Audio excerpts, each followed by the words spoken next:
Over the years, we have done a ton of different videos talking about clone video game systems that can play original NES cartridges.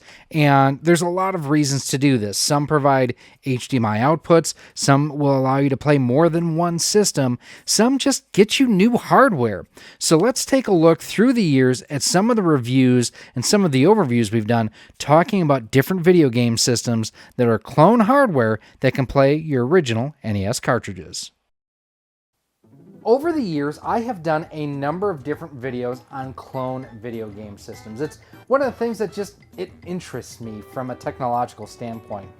Going through one of our recent reviews that we did on the Classic 3 HD, which plays NES, Super NES, and Genesis, and I'll have that link for you right up there.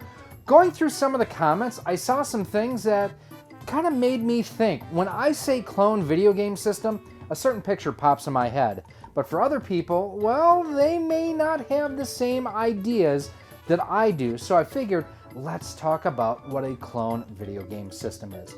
Hey everyone, Gary here with Rock Solid Productions. Thanks for stopping by and checking out what we have going on here today. I hope it is something that'll kind of help unmuddy some of the waters, because when it comes to clone video game systems, there are a lot of assumptions out there that are incorrect, that are false information, and there are more things out there than probably most people know. But what I want to know from you here today, do you have any clone systems? If so, what are they?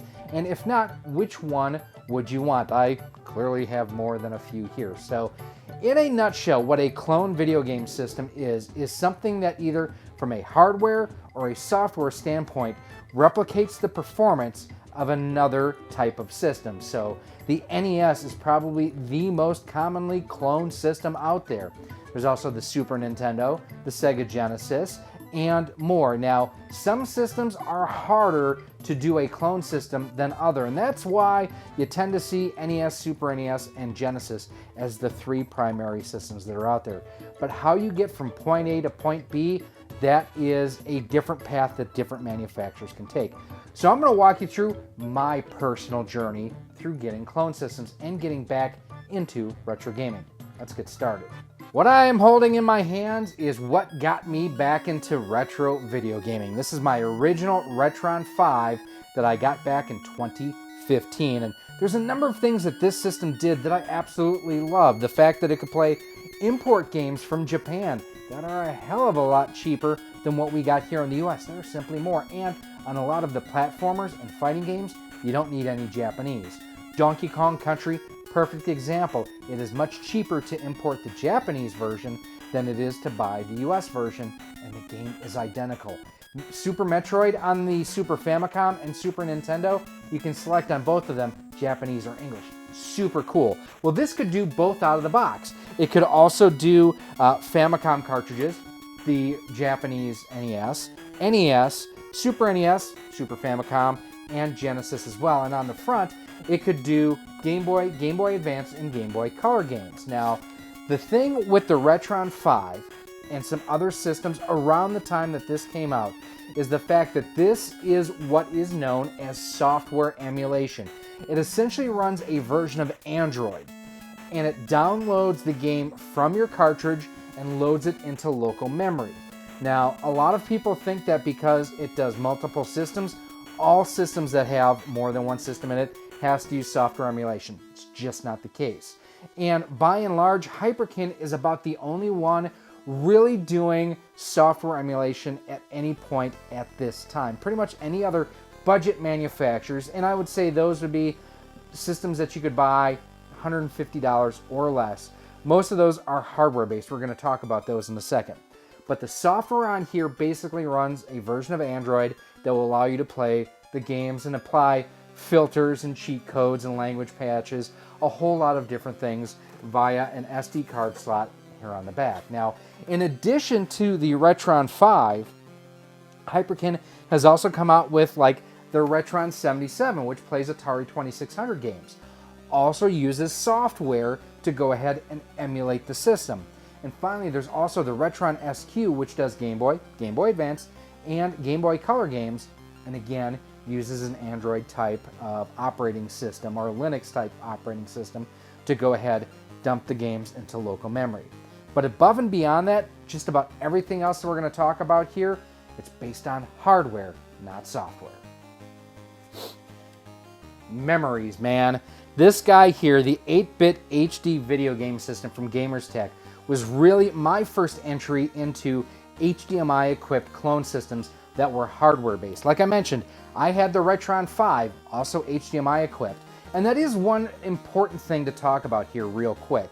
Everything I'm talking about has HDMI in addition to composite video outputs, except for I don't think the Retron 7, no, this is just HDMI, and the Retron 5 is just HDMI. But these systems here and this guy here, they can do HDMI or they can also do composite. Now, a lot of these systems had an older version that was composite only out of the box. That's your yellow, your red, and your white. Why is that important? Well, those systems basically pretty accurately recreated at least the audio side of a Nintendo Entertainment System or a Super Nintendo or a Sega Genesis. The implementation of HDMI has caused some issues. Color palettes do not match what the original systems did. The audio is considerably off in most of the systems that I'm going to talk about here.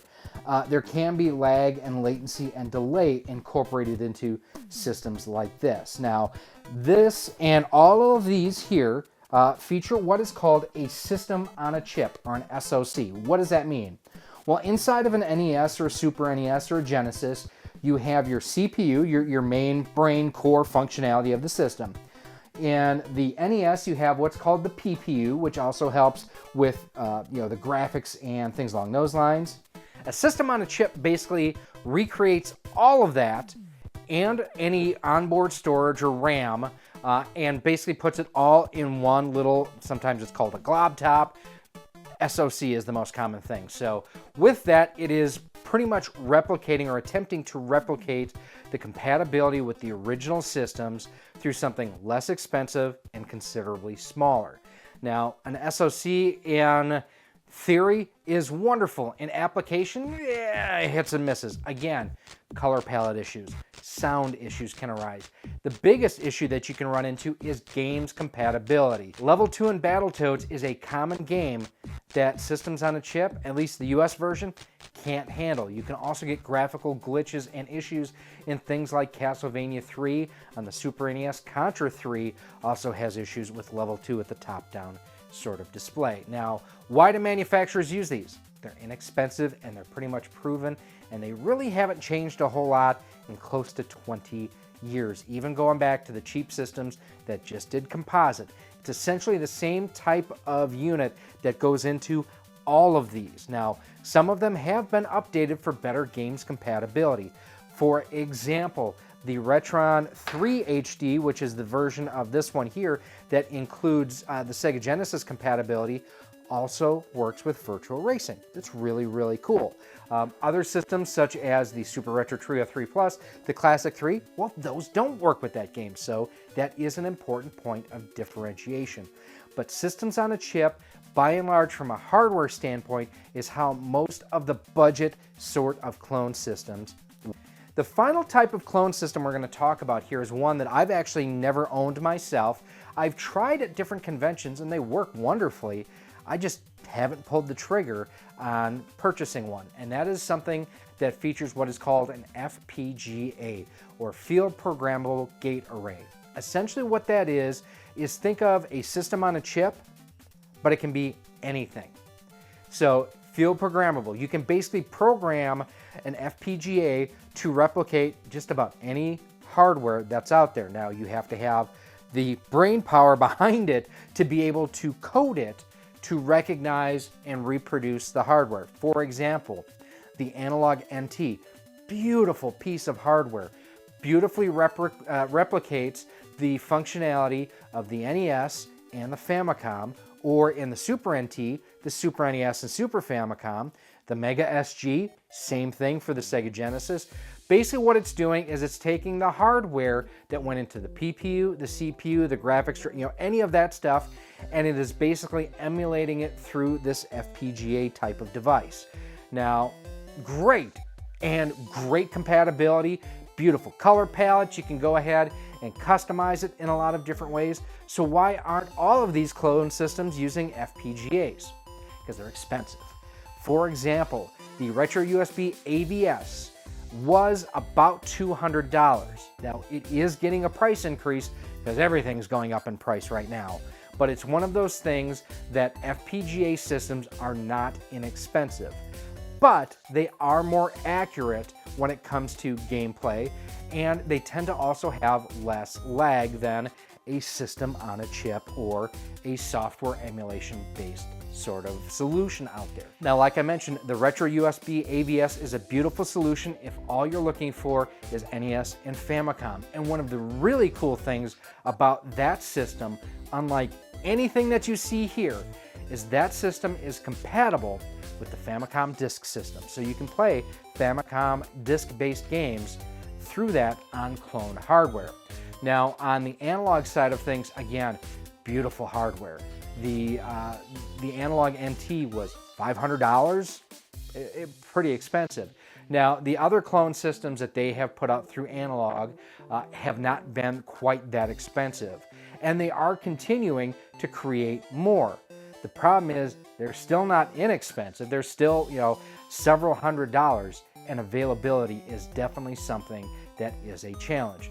The Analog Pocket is a perfect example. Not super expensive, but to this date, I still don't know that you can really readily go ahead and order one from their website. One that I'm personally really interested in is they have a TurboGrafx 16 system coming out that's going to be compatible with TG16 cue cards, PC Engine cue cards, along with the CDs as well. And that is something, $200, $250. Okay, I have a PC Engine and a TurboGrafx 16. I don't have the CD attachment. So for me, I'm really interested in that. And it has HDMI out. So that's actually something really awesome. Now, there are a ton of different clone consoles out there, and each one does something a little bit differently. For example, like I mentioned, the Retron 3 HD that can handle virtual racing. Not many Sega clones can do that. The classic 3 HD comes with 2 original controllers. The Retron 2 HD only comes with 2 system compatibility. The Super Retro Trio 3 Plus comes with nice long 10-foot long controller cables, but doesn't do 4x3. It only does 16x9. Gamerz Tek, the 8-bit HD, like I mentioned, my first clone system that I really tested. I haven't heard from these folks in almost 3 years. I don't know that they're still in business. But as far as the clone systems, theirs were some of my favorite that were out there. Like I mentioned at the top of this episode, I want to know if you have a clone system, what it is, what your favorites are, or do you stick with original hardware? Now, I will say, yes, I have all of these clone systems. I play on original hardware now, and that is not me being a gaming elitist. Clone systems are where I got my start. Without the Retron 5, this channel doesn't exist. Point blank, the end. This is what got me back into retro gaming and got me into imports. It's just a simple case. This was where I started, but it's not where I ended. I am now happy that I have an NES, an NES top loader, a Sega Master System. I never owned one when I was a kid. I have, unlike Chris over at Game Dad, how you doing, boo? I have a JVC Xi. He doesn't have one of them. Okay, Zoomer. I've got, other systems that where before what I would do is I would trade in the previous generation on the new generation. The last time I did that, I traded my GameCube in on my Wii, and my PlayStation 2 in on my PS3. I don't do that anymore. But I had to go back and repurchase systems that I had been trading in to buy the next generation. And without clone systems, I would never have fallen in love with games like Earthworm Jim all over again, Super Mario World all over again.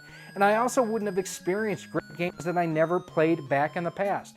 Yoshi's Island, as much as I joke with Jay over at Square Pegs, make sure you check out his channel in addition to Game Dad's. I joke with him about the Yoshi games because he hates the title screen on Yoshi's Story. And yes, I said Scream, not Scream. Yoshi's Story was something I had never played before.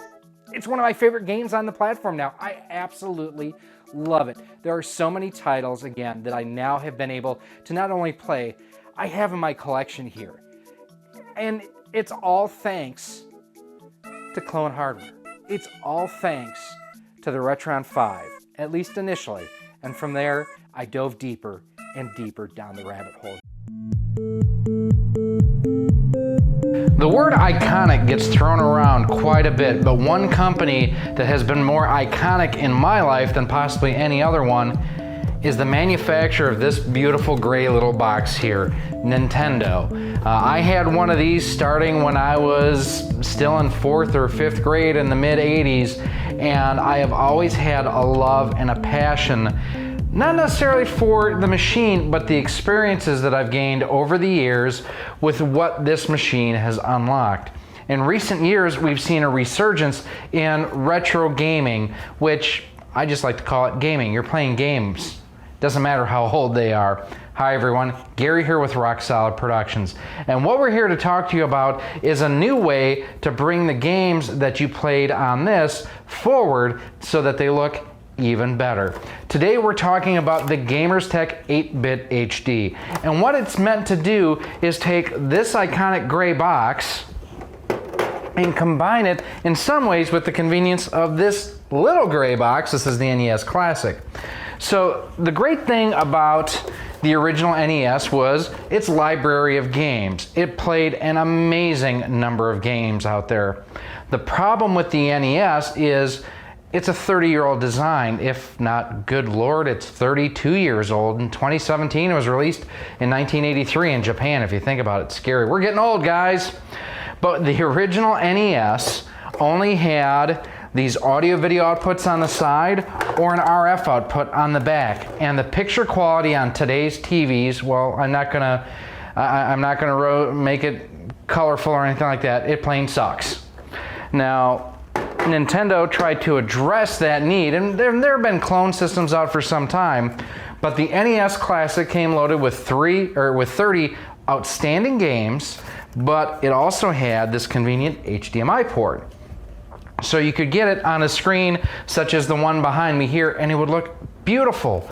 But the problem with the NES Classic is that I can't take my original copy of Castlevania. It doesn't fit in here anyway. That's where companies like Gamerz Tek have come and tried to fill a niche. Now, Gamerz Tek have had their 8-bit console out for quite some time, and that system really was a more close representation to the original NES. It only had audio video outputs on it. It did not have HDMI. So while you could have new hardware that could work on these TVs, it still didn't work the greatest, again, because you were on those AV cables. Now, the new Gamerz Tek 8-bit HD, it updates their system and adds an HDMI port to it. That's actually what we have playing behind me right now. This is actually a Japanese copy of Super Mario Brothers that I have playing through just the loop playing through an adapter right now on the system. Now, the 8-bit HD, one of the great things about it is incredibly budget friendly. I got this system, if you check out our unboxing, which I will notate for you right there. Under 24 bucks is what this cost me. And if you check out that unboxing, you get to see everything that it comes with. But one of the cool things is it actually comes with 2 really nice NES style controllers. So compare it to the original controller. It's about the same size. The button positioning and spacing is about the same, but gone are the square edges, which after a while, it can actually really hurt your hands. And instead it has a more comfortable rounded type design. Now, the plug on the end is your traditional NES style connector, so you can use it with existing accessories such as the NES Advantage, and you can also use it with the NES Max. This just added to my collection. Super geeked about it. So what we're gonna do is we have a number of games we're gonna show you, and the cool thing about this episode, it's our first episode where we get to use our video capture card. Really excited. Thank you all who have subscribed to this point. That's really helped us out. So what are we gonna play? Obviously we have the Japanese version of Super Mario Brothers. Actually not gonna play this one. We are going to crank up the original version of Super Mario Brothers. So what are we going to go through? We're going to go through Super Mario Brothers Duck Hunt. Now, since this is an LED TV or a flat panel TV, the light gun games will not work on it, and I do not have a CRT to test to see if the light gun would work with this system. I honestly don't know that for you guys. Additional games is we also have Contra because it rocks. Mike Tyson's Punch-Out, the only definitive edition of this game. Yeah, it's always Mike Tyson's Punch-Out. Even when they got rid of Mike Tyson, it was still Mike Tyson's Punch-Out. And a game that tends to cause issues with clone systems such as the 8-bit HD, and that is Castlevania 3, Dracula's Curse. And finally, like I mentioned, I do have Super Mario Brothers, my Japanese version from my Famicom running right now. We also have the Japanese version of Donkey Kong and the Japanese version of Kirby that we're going to throw in here. So let's see how it looks. All right, so here we have the original Super Mario Brothers, which, like I say, I'm not a great game player, but I do love this game. I must admit, I have actually never beaten the original Super Mario Brothers. So just from the start, every time I'm hitting the question block and getting a coin, the audio sounds off to me. It sounds higher pitched. And even when I get the power-up mushroom, it sounded high pitched too. The main theme sounds okay. It's just all the sound effects sound off. I have to admit, the color looks really good. The color palette is well balanced on here. And it's very responsive too. I'm not noticing any lag or latency along those lines. Here you can see once I've gotten the invincibility star, that again sounded a bit off coming up through the box, although the music seems pretty spot on. Let's check out the underworld now. Here in the underworld, again, just a little bit off. It's not enough to take away from my enjoyment, but it's definitely something that I notice. The big thing though is the fact it looks really, really good. Now I do have my television set to 4:3 for the aspect ratio. You can see here it looks a little bit closer to 16:9. That's based, I think, more on the capture device. So there's the original Super Mario Brothers. Let's move on to Contra. Contra is one of the greatest games ever made for any platform, and I absolutely love playing it anytime I have a chance. And yes, I am going to go ahead and use the Konami code, up, up, down, down, left, right, BA start. Here's an interesting bit of information with the Konami code. It was actually used by Palm in the Palm Pre to unlock developer mode so that you could install custom software.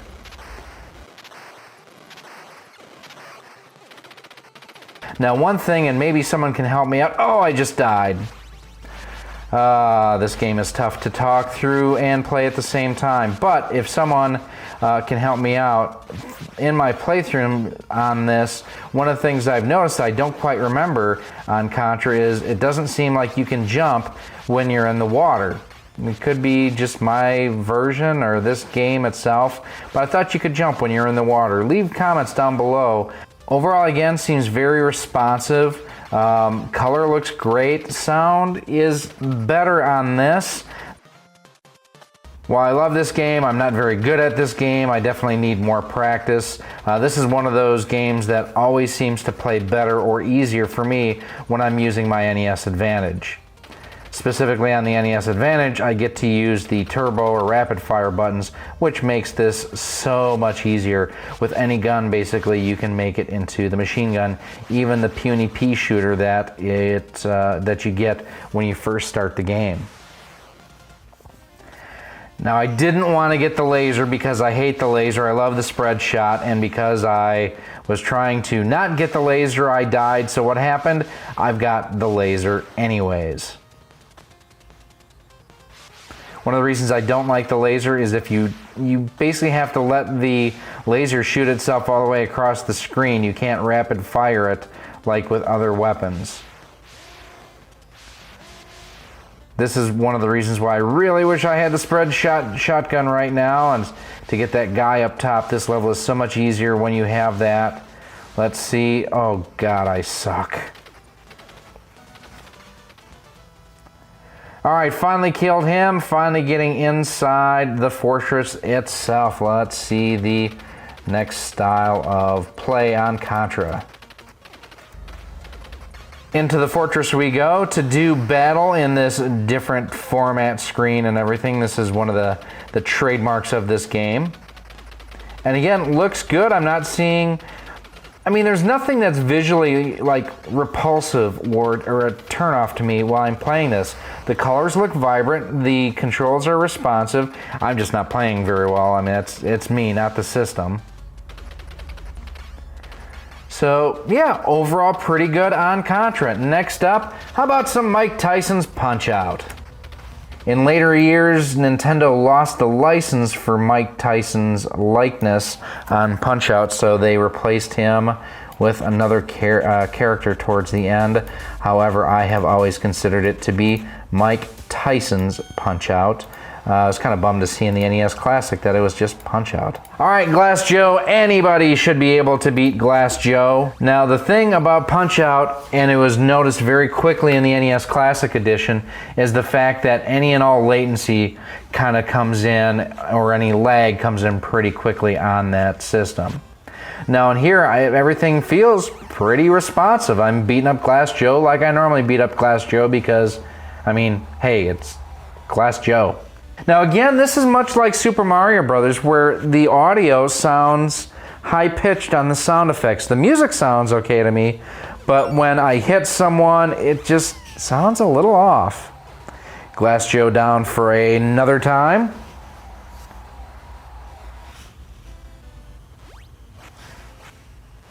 And one of the rare things you're going to see me do here in a second, I actually got a star on Glass Joe, which like never happens for me. Got two of them in fact, but I only needed one. Sit down! He is knocked out for the TKO. We are moving on to the next round. I've ranked up, woohoo! Von Kaiser is up second in Mike Tyson's Punch-Out.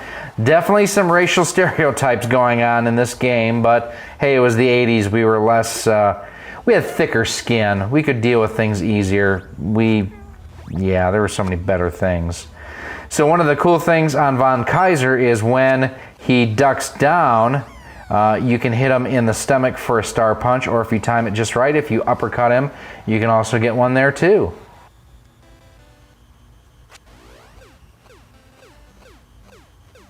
And you tend to get in this duck and rhythm punch. There you go, there's the star right there.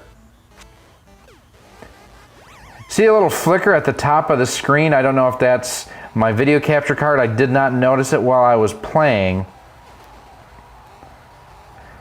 Skin tone on Glass Joe looked a little bit off, looked a little bit pink. Mario looks a little bit off here too. Again, it's decent, but not perfect replication. And this is not emulation, unlike the Retron 5, where it's downloading and dumping the ROM and then emulating the system. This is actually playing live on the system. It's playing directly off the cartridge. Now we are on to the title bout with Piston Honda. And again, those colors looked off to me. Piston Honda looks off here too. He should be, there should be more brown where he's got a lot of yellow on him right now.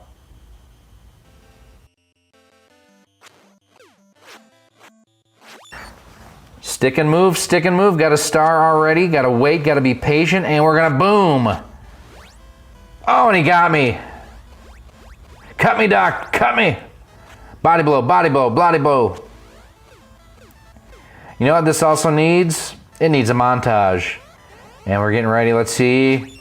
Yes, got him. Oh, no, damn. See, a lot of times I've even noticed on this first version of Piston Honda on the NES Classic, when I try to counter punch when he's coming in for his special, I can't hit it right. It tends to be off just a little bit.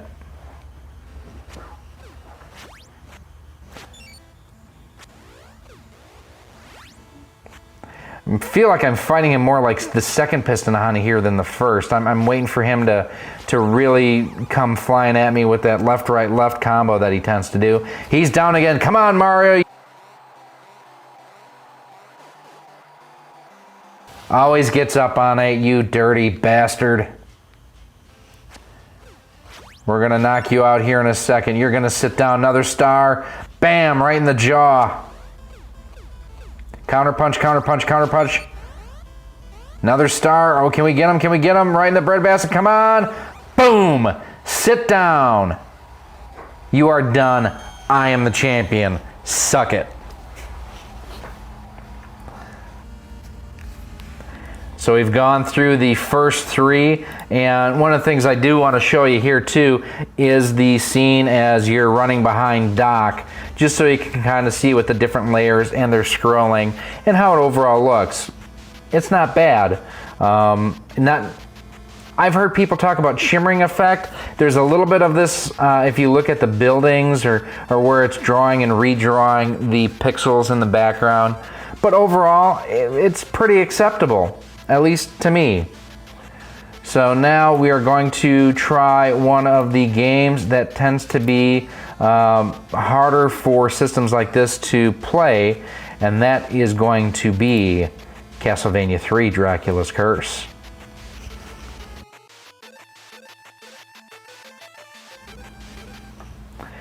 So, little confession here, I have actually never played Castlevania 3. I've played the first two. Castlevania 2 was actually one of the first games I ever beat. But as you can see here, it's loaded up and it's playing as good as can be right now. I actually own a Sharp Famicom Twin where you can play the Famicom Disk System games, as I put in Simon for the name here. And the FX chip that thing has is just, it's wild to hear how much better these games sound on that system. Pretty game. It actually really is a sharp looking game. I've yet to play this on my regular NES, so I don't know if the audio is off. Just as far as just on its surface level, it doesn't sound bad. I'll leave it to you guys in the comments to comment on whether or not this sounds off to you or not. It's kind of a hard game already. It has a lot. This feels more similar to me to Castlevania 1 than Castlevania 2, quite honestly. I was not a big fan of going through the towns and everything. I'm noticing as I go down the stairs here, you kind of see the line flicker and whatnot. I saw that live while I was recording too, and I didn't know if it was the connection, if it was there. I've disappeared altogether. You know what it was, but the fact that I'm seeing it here tells me that there is a little bit of an issue with playing this game. There I again flickered and disappeared altogether, which makes playing pretty damn hard. Some compatibility issues, I'd say it plays, but not 100%. I would say that this one could use some work. As I die. Clearly, I could use some work on here too. But now let's delve into something really unique. Let's delve into some Famicom games. I'm not going to spend a ton of time playing Donkey Kong because, well, it's Donkey Kong. But the reason why I wanted to play this one in here is I had talked to the fine folks at Live Action Games in Urbana, Illinois. Actually, they might be in Champaign, but they had told me that there was some compatibility issues on some systems playing Donkey Kong. But quite honestly, this looks and sounds pretty spot on. Sound effects sound really good on here, quite honestly. I'm not hearing anything that sounds way off, but then again, I've played so many versions of Donkey Kong over the years that it could be off and I may not even notice. I'll tell you what, it's definitely better than playing on the Atari 2600, that's for sure. So first level on Donkey Kong, everything looks good. Going to the second level, and you'll see here in a moment I'm going to die because I'm not Steve Wiebe. And let's look at our final game here. Let's go to Kirby's Adventure.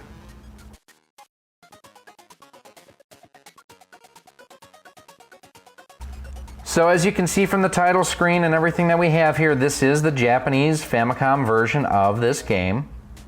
And we're gonna go through, and I haven't played a whole lot. The other two saves that you saw up top, those were from the person that I bought the game from out of Japan.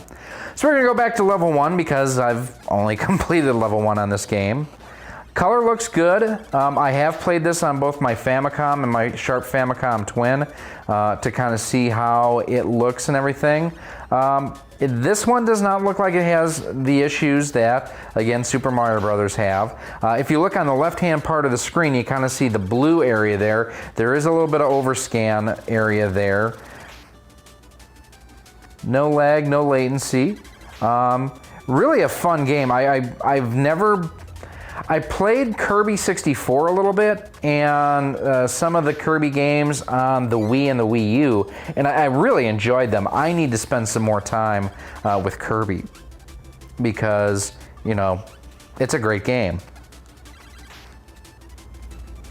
So there you have a quick look at the 8-bit HD from Gamerz Tek. Now I will say that this system wants clean games. If you have dirty contacts on your games, this system's not going to play it. I know I actually went out and bought a new copy of Super Mario Brothers Duck Hunt specifically for this because this system would not play the game that would work on my traditional NES, on my Retron 5 or the Retron 1. So that is something to be aware of.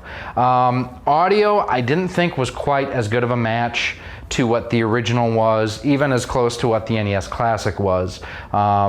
Just taking this on its own merits versus comparing it to other systems, it's okay as far as the audio goes. Video I thought was outstanding. I thought the colors were vibrant, they looked really good. There was no perceived lag or latency. It does what it's supposed to do very well, and that's play games. If you're not an absolute purist, there's no reason not to consider this system. It's well put together, the controllers are super comfortable, and it has great compatibility with games and accessories. Now, if you're a fan of something like the AVS, this isn't the machine for you anyways. You're spending, you know, $180 on a system to play your NES games, where, like I say, I paid under $24 for this system, and it came with 2 controllers. That's a great value. It's not all roses, like I say. For me, the audio got annoying, especially on Super Mario Brothers. That is where I noticed it the most, specifically when you're retrieving coins. It was just, for me, it was telltale that the audio was pitched high, almost like it was half an octave high on there. The main music, the main theme seemed good. It was the sound effects that seemed off. Contra seemed a little bit off. Some other games all seemed a little bit off. Not quite as pure of a replication as what I remember. Latency, you saw Punch Out. And guys, I'm not a great video game player. I just enjoy playing games. You know, Punch Out, there was no inherent latency, where on my NES Classic that I have here, you know, I could definitely feel latency as soon as I started getting past Piston Honda the first time.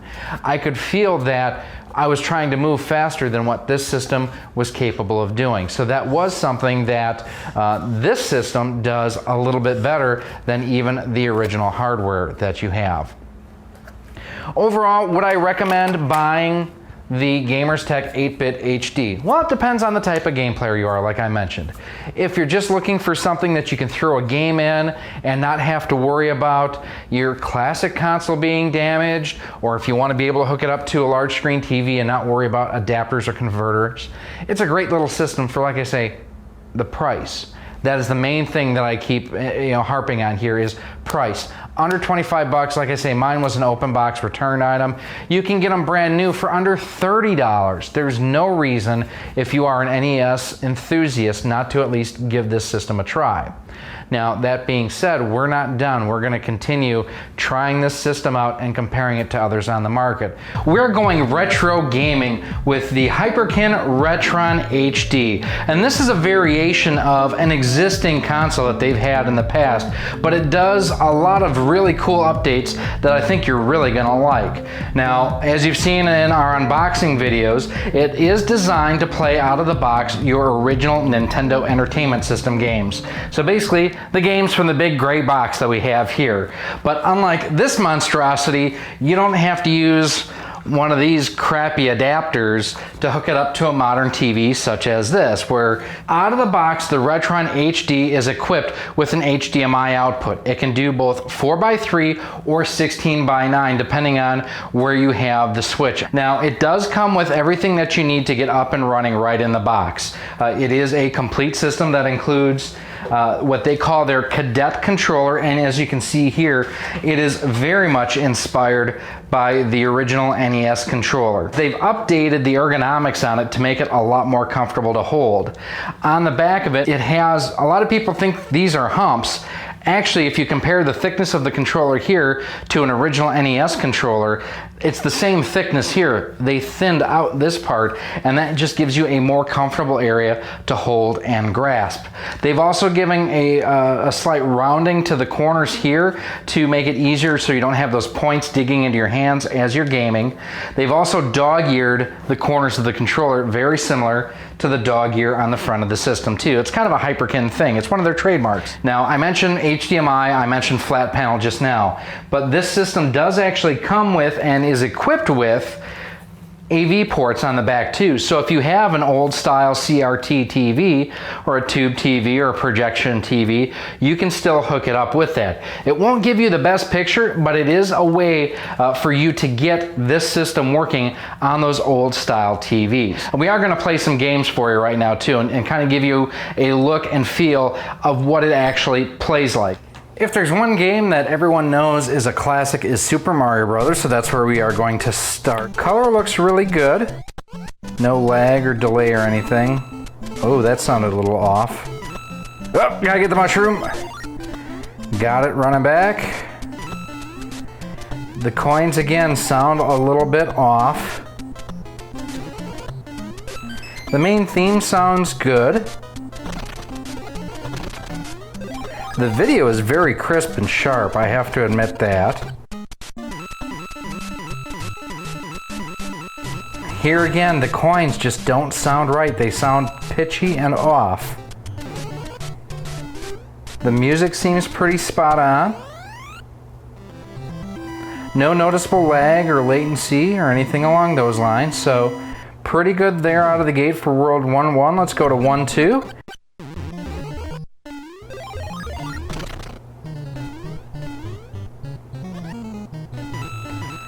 I just can't get past how off the coins are. And I know that it's silly, but it does bother me. And I was hoping that at a higher price tag, the Retron HD would do a better job at sound replication than the Gamerz Tek 8-bit HD. But honestly, they're about the same.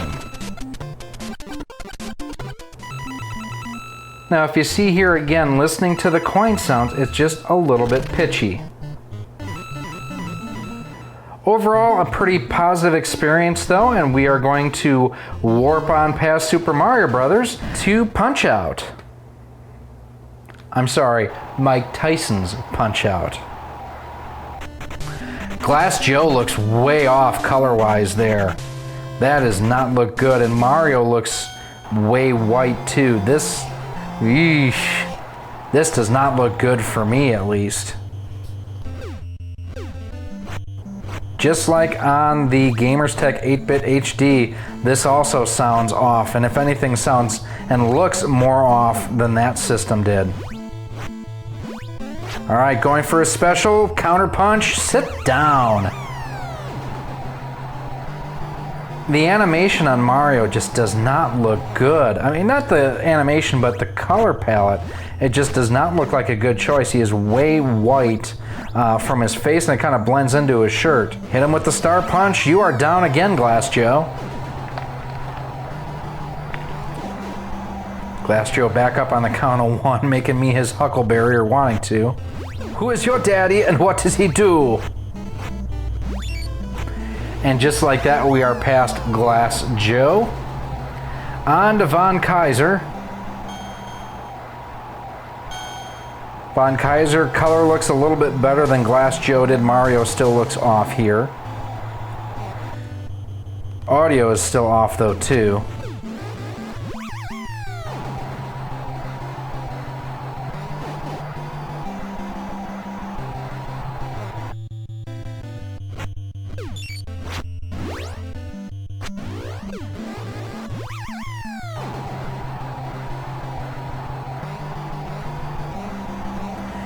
Von Kaiser up on the 5 count. Goes for a big upper punch. He is sat down in 1:03. Hey, we are on to our championship bout. Taking on Piston Honda. His color looks better here than on the 8-bit HD from Gamerz Tek. This is pretty accurate, actually. This looks pretty good. Oof. Body blow, body blow, body blow, body blow. All right, guys, try to see if we can knock him out. Oh, he counterpunched, but he didn't do much damage to him.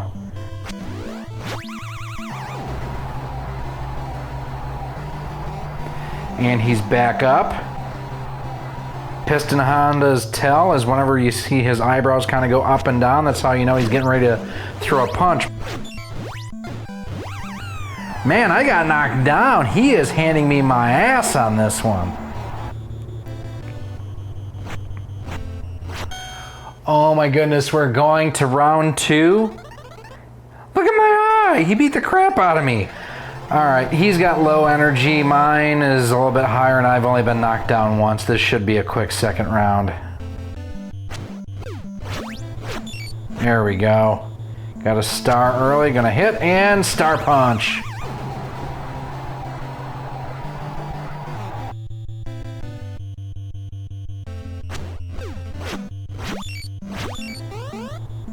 Oh, here he comes again.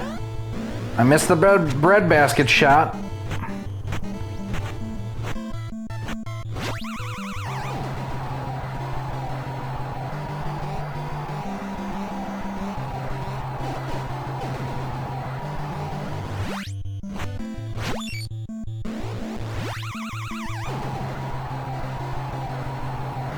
Now, I want you guys, I'm gonna zoom in right here.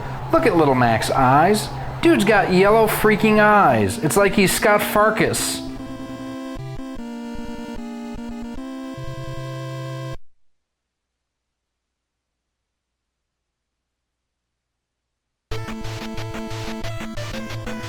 And here you can take a look at what the foreground and background scrolling and everything look like.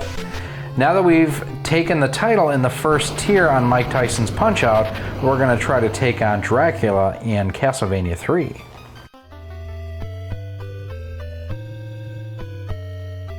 Lightning crashes. A new brother dies. No.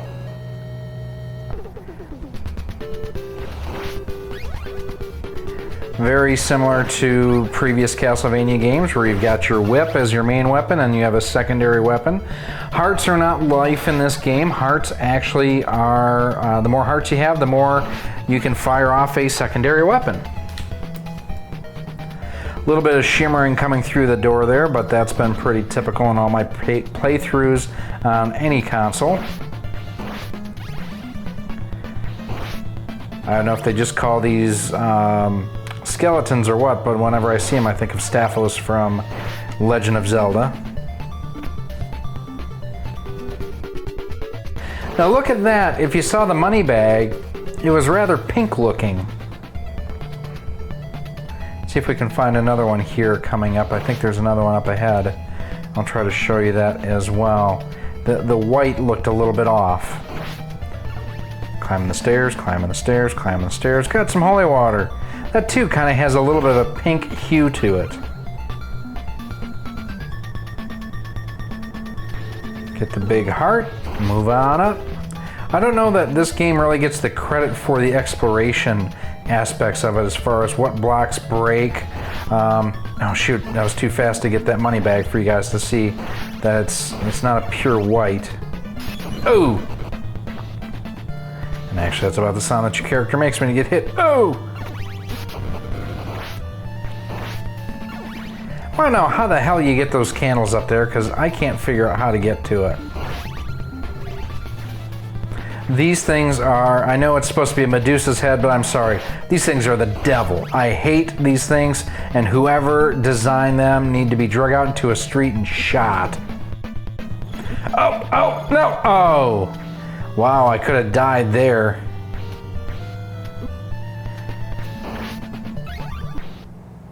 Now, if you see on the face of the clock, too, again, has that pinkish hue to it. So color palette on this one's a little bit off, but if you look at like the main character animation, the background scrolling, it is drawn well. The color palette is just off.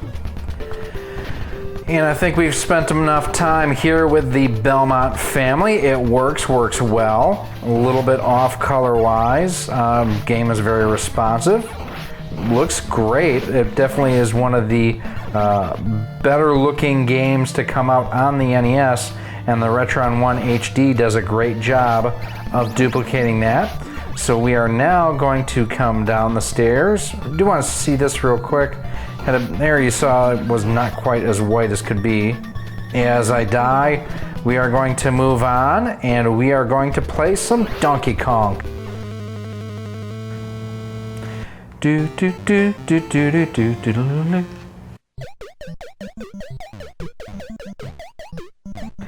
It's interesting to see how Mario has changed over the years from this, where he wasn't even Mario, he was just Jumpman. Went to go rescue princesses and such. I'm still not Steve Wiebe. And this is the version of Donkey Kong that I actually got from, and I died. I actually got this from Japan from the person that I bought my Sharp Famicom Twin disc system from. This does look sharp. And the audio, I mean, there's not much here, so there's not much to be off, but I mean, there's nothing that's off-putting on Donkey Kong. And one of the reasons, like I've mentioned before, that we throw Donkey Kong in here, yeah, it's not a labor-intensive game, but it is one that some clone systems do have an issue duplicating and emulating. Jump back over. Now, his sprite's not doing much, but man, the Donkey Kong animation I've always loved how that looks. It plays well. We're going to get through this level here real quick, and then we are going to move on to our final game of the review, and that will be Kirby's Adventure, the version that I got from Japan as well. And just like that, Donkey Kong is gone. The nice thing too on collecting Famicom games is a lot of times they're a lot cheaper. Now, like Kirby here, you can see the text and everything is in Japanese, so unfortunately as someone who does not read Japanese, I'm kind of up the creek. Now, Kirby was actually the largest game ever produced for the NES. It did come out late in the life cycle of the NES. Oh, and I just took a hit and lost my star. I'm back to normal. No one wants to be normal. So the story behind Kirby when he was made was Nintendo wanted a game that was easy for people to enjoy. They didn't want a difficult or challenging game. They wanted something where people could play and feel rather accomplished at, and that's basically where Kirby came from. Such an unassuming little puffball. His shape and everything was pretty much something that they came up with just as a placeholder, and they ended up loving it, and they stuck with it. And while Kirby is often thought of as a Nintendo property, he was actually developed by HAL Laboratories, who made other games such as Super Smash Bros. Kirby's Adventure works great, looks great, sounds decent. I mean, I haven't played this game enough on other systems to be able to tell whether or not the audio is off or not, but overall, this was a good experience on here. So there you have our gameplay on the Retron HD from Hyperkin, and it played pretty much everything that we threw at it, from classic platformers like Super Mario Brothers to run and guns like Contra, Punch-Out. Did not feel any real lag or latency there. Also, it's kind of cool that it will play games such as Kirby's Adventure using the 60 to 72 pin adapter. I've played the system on a couple different TVs, works great on all of them. Now, one thing of note, as we mentioned in in the gameplay itself, the audio still seems a little off, like with some of the other systems that we've tested. If you take a look at our teaser video that we have out there that compares the 4 recent systems that we've tested, the Retron HD, the Gamerz Tek 8-bit HD, the Retron 5, and this bad boy here using this piece of crap, you can see how the audio starts and they're all in sync, but as the gameplay goes on, it gets more and more out of sync, and I'm thinking that has to do with the clock speed internally on these systems. Now, I don't know which one was better or worse as far as higher pitch. I didn't measure that. I do know to my ears it didn't sound quite right. Now, it looked great. The color palette looked very close to the original NES system, which I really, really liked. I appreciated that authentic feel as I was playing, and like I say, it played pretty much everything that I threw at it. For about a $50 price tag, it works and works well, and one of the cool things about it is Hyperkin stands behind their products too. Anytime I've ever had an issue with a Hyperkin product, whether it's been one of their controllers, whether it's been my Retron 5, all I've had to do, pick up the phone, give them a call, shoot them an email, hit them up on social media, and Hyperkin has had me taken care of. So I really do appreciate that fact too. Now, this is a lockdown system, unlike the Retron 5, so it's not like you're going to get future firmware updates. What you have out of the box is what you have. So what they got right, it works and works well. I love the style that they have on it and everything. The compatibility with the different accessories. The fact I could use my NES Advantage and it worked perfectly. The little details like the power and reset button, how close they duplicate what was on the original. What I'd like to see improved on it a little bit, the audio. Definitely the audio was off to me. Other systems provide, well, the Cadet is a very comfortable controller. It's not a $20 price tag difference controller to me. And at $50, the Retron 5 is $20 more than the 8-bit HD from Gamerz Tek, and that does include 2 controllers. They're very similar as far as functionality. Stylistically, they look differently, they feel differently in the hand. They're both about the same performance-wise, quite honestly to me. I'd like to see a second controller included. I do love the fact that for those who would hook it up to a tube-style TV or projection TV, it does have stereo outputs on it, so you don't need a Y harness. That is a bonus versus like the original, where you need a Y harness or a mono to stereo type cable to hook this up to a TV such as this. The HDMI cable that comes with it, it's about 3 feet long. I'm glad they include one. A 4 or 6 footer would be a little bit nicer. It is a low power draw unit, as I mentioned. It's playing using power off of my television, so it doesn't need a whole lot to get and keep running right out of the box. Overall, it's a really stout system. This is the Retrobit RES Plus, or Retro Entertainment System. Basically what it is out of the box is it is an NES on a chip. Essentially it has the entire Nintendo Entertainment System built into this little guy here. Now it does run off of cartridges, it's not an emulator station, and it does not run ROMs. It needs physical cartridges like Cobra Triangle that we have running in the background here. Now it comes out of the box equipped as you see it here. There's only one color option. It's simply the black with the red. Has a slide switch for on off and just a momentary push button here for reset. Now it does also come with 2 controllers that look like this. They're definitely inspired by the original NES controllers, but they're unique on their own rights. The start and select much higher, almost like if you take a traditional NES controller, flip it upside down, that's where the start and select were. D-pad is about the same size, about the same placement, but it's a solid piece of plastic, where on the NES version it had little indentations in the cross on it. The B and the A buttons are a little bit different too, about the same size, but they are curved outward versus curved inward, and also, as you can see here, the A is at an angle. Whether or not that causes issues during gameplay, we'll find out in a little bit. Now you can find the RES Plus for about 35 bucks. That's what we paid for our system here at Fry's Electronics. I've seen them on Amazon for about the same price. You can order them direct from Retrobit 2 or your local participating retailer. Now, Out of the box, the RES Plus, the big thing, again, like with many of the 8-bit clone systems that I've shown you here on the channel, is the fact that it has an HDMI output on the back. But right next to that HDMI output, it also has stereo AV output. So if you'd want to connect this to a CRT TV, say that your original NES doesn't work anymore, or that you really want to preserve it and just want something that you can play NES games on your CRT, you can do that with this. Also on the back, the only other port on here is the micro USB port on the back for power. It does not use a traditional barrel type connection like what the NES or the Super NES did.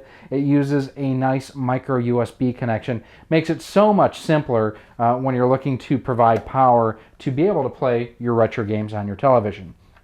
Now, one thing I will tell you, make sure you go and check out our unboxing video, which I'll link to you right up there, that has some more details as far as everything that it comes out of the box with. I have tested the system on 3 different televisions. Each and every one had enough power output from the USB ports on the back side of the television to provide power for the RES, so that's really, really cool.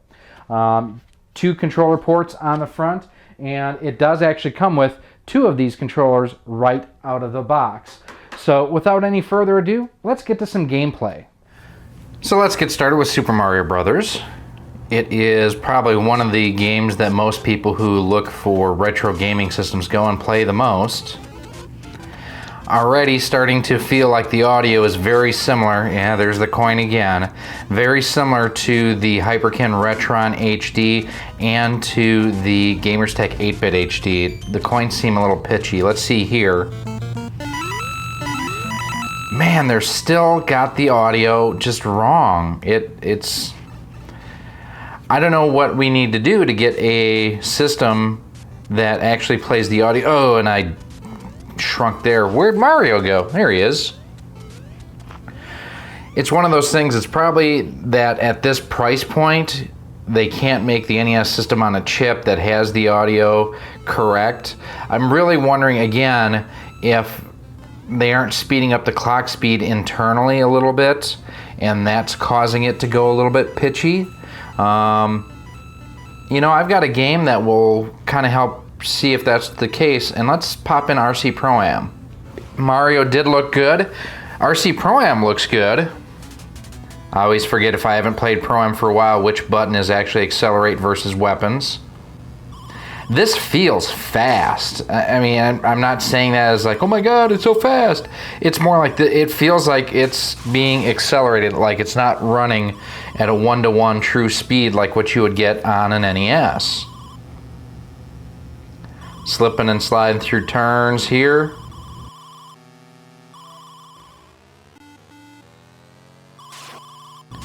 Took the win the first race. Let's get the second one underway here. Second one is where you get, oh, oil slick, is where you can get the missiles. Later on you get bombs. This is probably one of my favorite racing games of all time. Blowed up, sir. Sliding around the corners. We're gonna wait a little bit for, nah, we'll leave them in our dust. So Pro-Am plays decent but fast. Let's go to Castlevania 3. Unlike some reviewers out there who have compared the sound on Castlevania 3 to the audio on the enhanced Famicom versions, I'm only going to compare it to what it sounds like on real NES hardware. This sounds decent, it looks good, it reminds me very much of the Gamerz Tek 8-bit HD.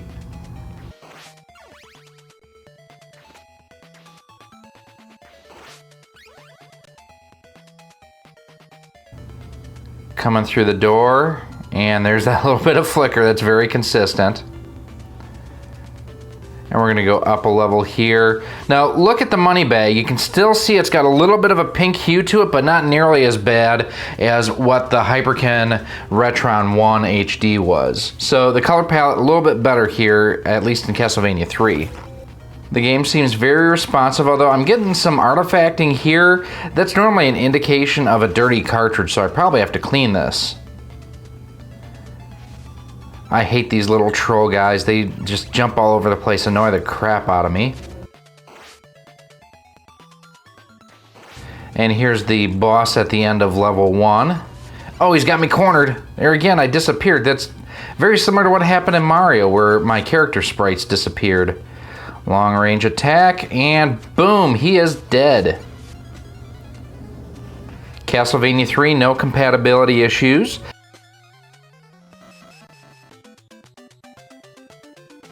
Let's go to my favorite beat 'em up. Let's go to Double Dragon.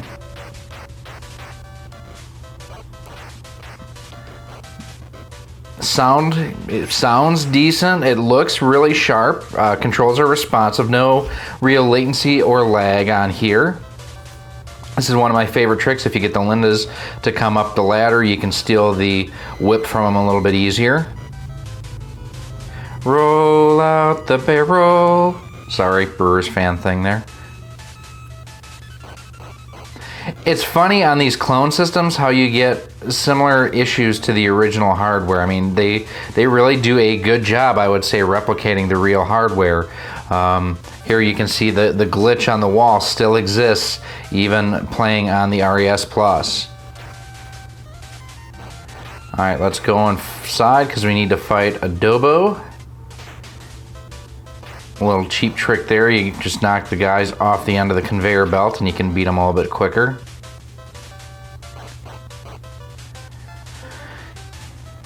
I always thought it was really funny how massive those guys were. It's like, where the hell do these things come from in real life?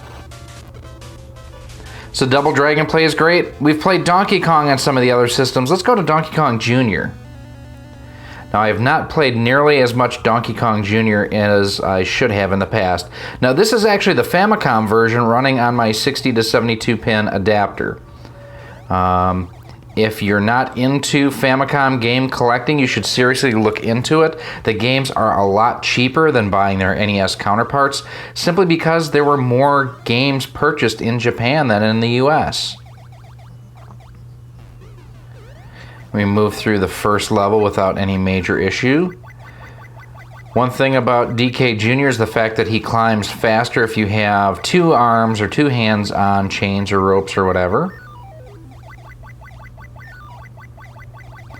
Moving over all the way to the right and up to the top base area. We're moving on to the next level here too.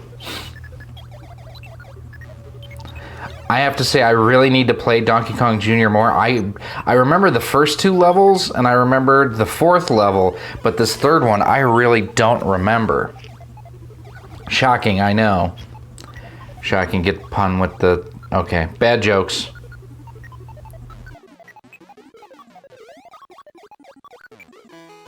Moving on to the next level, and actually what we're going to do is we're going to move on to our last game, and we're going to move on to a game called YY World. This is a Famicom game that John Riggs and Metal Jesus Rocks both recommended, and I picked one up. Got it for about $20, $25 again on eBay from Japan, and basically it's a really cool Konami cute-em up. It brings in elements from a bunch of different games. Very good platforming on here. Reminds me in some ways of like Mega Man. Reminds me of Gradius, and there's a couple other Konami games in here that this really reminds me of. You can switch to between characters. Each one has their own tendencies and skill sets and whatnot. The baby, I don't know what game that's from. Most of these characters, I wish I read Japanese so that I could know what games that they come from. But really good animation, good, classic Konami music and everything on here. And in a second, we're gonna go to this level. Reminds me a lot of Gradius, where you're on like a rocket sled or something like that, and you're shooting enemies left and right out of the air. It's a fun game. You should definitely look at picking that up. So there you have some gameplay footage of the RES Plus from Retrobit. What do I think about it? Well, it's very similar to the other two systems, quite honestly, that I tested.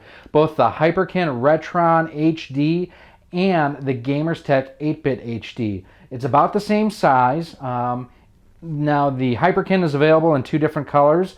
The Gamerz Tek is available in one color. This is only available in one color, the black, but you basically have the black and the gray from Hyperkin, the gray from Gamerz Tek, and then just the black in this. Not really enthusiastic about the color scheme on here. I give them credit for doing something different that doesn't look like the NES. but at the same time, I want something that kind of reminds me of the NES, and this doesn't really do that a whole lot. I'm glad too, I've seen on other Retrobit systems, they do have a door that flips up and down to cover the controller ports. I'm glad this just has the controller ports exposed. It played everything that I threw at it very well. Castlevania 3, which you saw can sometimes have gameplay issues on clone systems, this played it without any problem whatsoever. I'm just dying for one of these systems to get the audio right, because the audio, it's still just a little bit off. Listening to the coins here on Mario, I'll play it for you right here.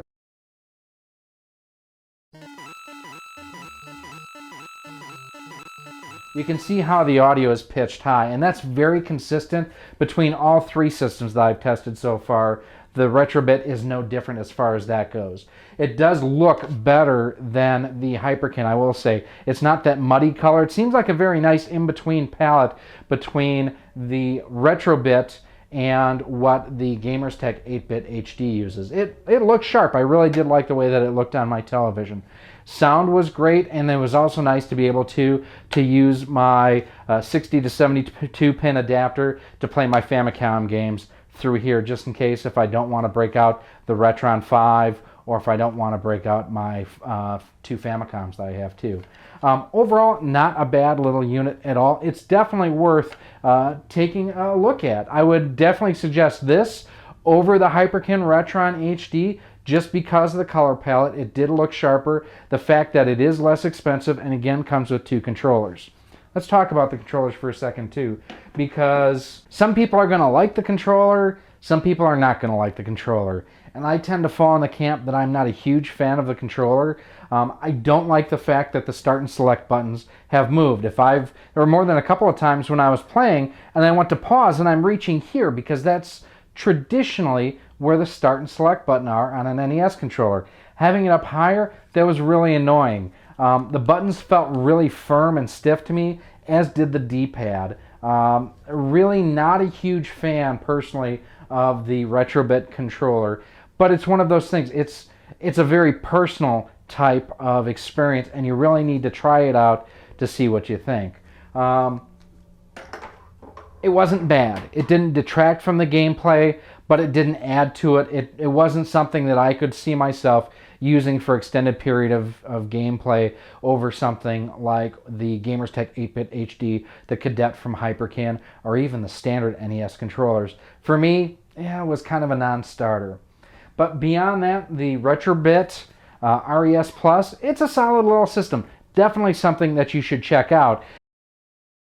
Hey everyone, Gary here with Rock Solid Productions, and I am just a huge NES geek. It's my second favorite system of all time, next to only the Super NES itself, and for great reasons. It had amazing games. It's basically how I spent a lot of my youth, and I just have great memories of the Nintendo Entertainment System. One of the things that I was never able to do, though, was really take it with me portably and play the games that I loved. Well, Gamerz Tek has their 8-bit boy, which I have in my hand here, that now allows you to do just that. It, as you can see, plays regular NES cartridges and has a gorgeous display right on it that you can play portably, or you can also hook up to your television here. Now, a few things about this system itself. First of all, it is hardware based, so there's no hacking it to run any ROMs or anything along those lines. Now, things that we will be showing you here is how it runs regular, US based NTSC NES games. We're going to try some Famicom games using a 60 to 72 pin adapter. We're going to try some PAL games. We're going to try some repros. We're going to try some multi-carts to see everything that this can play. We're even going to try the Game Genie. Now, I don't own an EverDrive. There are cheaper ways if you're going to do emulation or do an SD card kind of situation. I mean, you can get a PSP for dirt cheap and run emulation on it. You can get a DSi for dirt cheap and run emulation on it. If you're looking to use an EverDrive, I'm not your person to check out whether or not it works. It's just not my thing. It never has been. So what we have here, don't forget, if you want to see how it comes out of the box, the different features, the accessories it comes with, check out our unboxing video right up there. I go over all those details right in there. This, we're going to get you straight into the gameplay in just a second. Now, these are available right now on Amazon. I will have an affiliate link down below, where if you order through that link, it actually helps the channel out, so I would greatly appreciate that. I've seen these on the Gamerz Tek website for $99.99. I've seen them as high as $109.99 on Amazon, so kind of keep your head up and aware there. Above and beyond that comes with 2 controllers. You can hook it up to your television, comes with a power supply, micro USB power cable, basically everything you need to get up and running, including this really nice handy duty tabletop style stand. So we're going to hook it up to our TV here. Yes, we will test out Battletoads because that is one of the games that clone systems can have problems with. We're going to see how this plays, so let's get started. Now, for our testing, one of the cool things about the 8-Bit Boy is the fact that it actually comes with this neat little adapter here that plugs into the bottom that we can hook standard controllers up to. Now, Gamerz Tek does include 2 of the really, really nice kind of NES-inspired controllers in the box with it, and these have been really some of my favorites. I like the feel of it. I like the rounded edges. They're really comfortable. The buttons have a good responsive feel to them. I'm pretty high on these controllers. But in addition, controllers such as the NES Advantage or even the original NES controller, perfectly compatible with it. Now, since this is at least going outbound to my TV here, it's not going to be compatible with light gun games. We are going to test in a minute here to see if light gun games do work on the system itself. All right, in handheld mode here, and I do have my controller that we're going to go down to Duck Hunt. I just want to see, will the light gun work? Light gun's not even registering, so that kind of stinks, but not completely unexpected. I'm going to put in my copy of Super Mario Brothers, and I want to see if I can actually use the onboard controls on here to play it while it's hooked up to my TV. So one of the things I want to do is just test out if I can actually play handheld mode while it's connected via HDMI. Now, I do not have a power cable connected to this right now, so everything power-wise going to the TV is coming straight off of the unit itself, and that's why if you look in the upper right-hand corner, it actually has the battery meter right there. So I can absolutely play it in handheld mode. Too cool! So if you don't want to use the included adapter and just want to play like this, and you actually have a long enough HDMI cable to connect to your TV, go for it. Now, one of the tests, of course, is the coins, which we're about to see here. Now, I'm actually going to use the AA button, which is turbo. Let's see how it sounds. It's that same high pitch that we've come to know with a lot of these clone type systems. It's very similar to the 8-Bit HD, their NES, like their standard NES clone. So, I mean, the music sounds pitched up, the coins are definitely pitched up. It seems very similar to other budget clones out there. A little bit of a bummer, but honestly not completely unexpected. Now what we're going to do is we're going to actually hook up the adapter and we're going to try another game. Let's try Battletoads. So Battletoads is a game that I haven't really played a whole lot, really ever. I've played it a handful of times.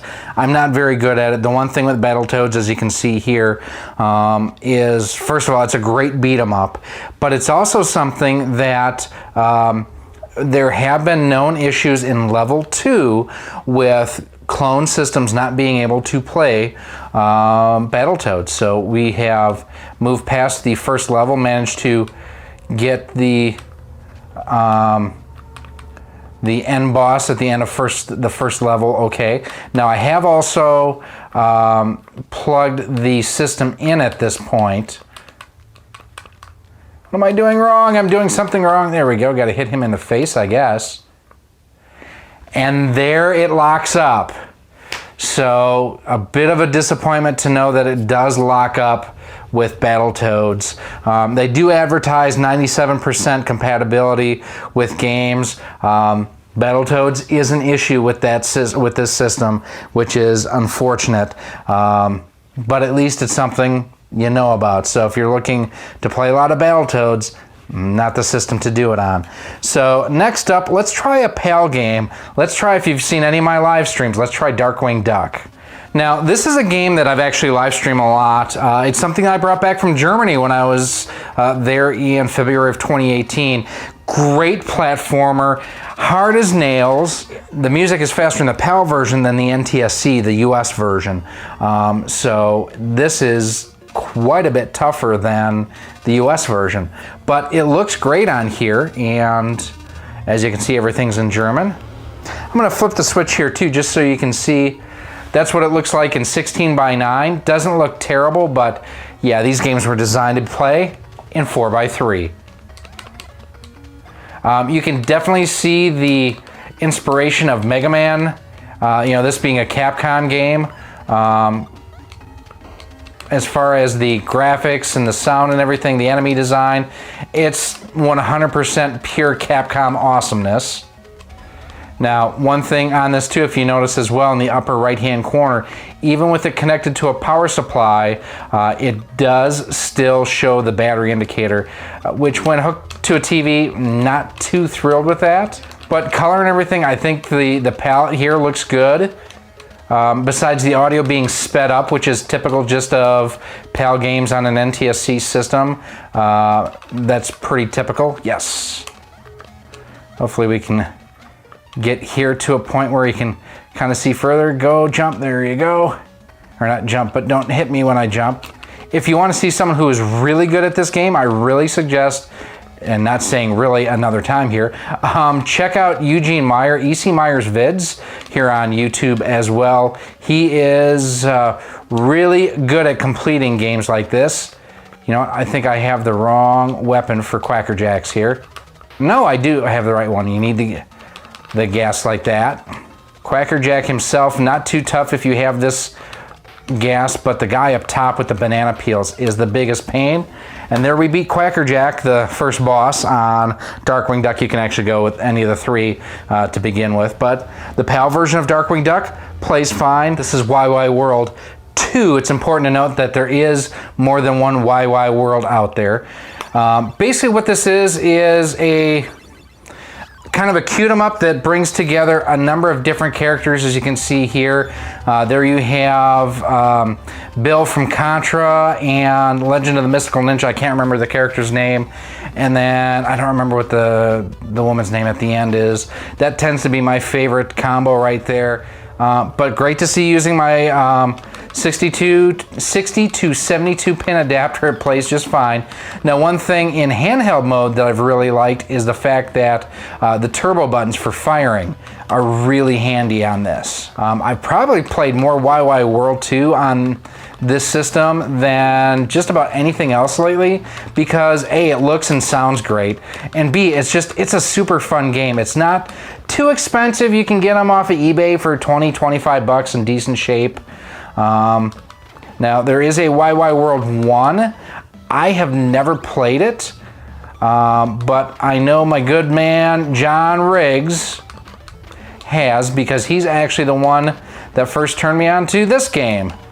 Again, just great animation. I wish we would have gotten stuff like this here in the States, but now through things like eBay and whatnot, we can actually take advantage of that here. And what's great too is I do have my Famicom disk system, but just through converting to, my Famicom has been AV modded, and even the Sharp Famicom Twin doesn't quite look this good. Yeah, I really love the way that this looks on this system right now. Let's show you Bill here in a second. So there's Bill from Contra, and he can shoot in more directions. So YY World 2, a Famicom game with a 60 to 72 pin adapter, playing just fine. Now you do get on the right hand side kind of that, not overscan, but where it's kind of drawing each layer as it's going through here. And that's pretty typical regardless of any system that I've played this on a flat panel, non 4x3 TV. It does that. Let's go to 16:9, because that should pretty much eliminate most of it. Nah, it's still there a little bit. And Bill looks kind of scrunched with 22 seconds to go. And we're going to try our next game. Now, the next thing I want to do is, one of the things I want to find out, first of all, is will a Game Genie work and how Castlevania 3 works. So we're going to try to put the two together and see how it works. Okay, so here we have everything, and I'm going to plug it in, and there, it's plugged in. Turn it on. Nothing. Not a thing. So it does not appear that it works with the Game Genie. And then just to try it, to make sure that there's nothing wrong with the system and whatnot, I'm going to pull the Game Genie off, put the cartridge in. Castlevania 3 plays. Let's check out and see how the first level plays. I do wish there was a way that you could turn off the battery indicator. I'm not going to lie, that's a bit annoying. Now, I've cleaned this game multiple times, but I'm still getting that artifacting showing up there. I think there's actually something wrong with my cartridge.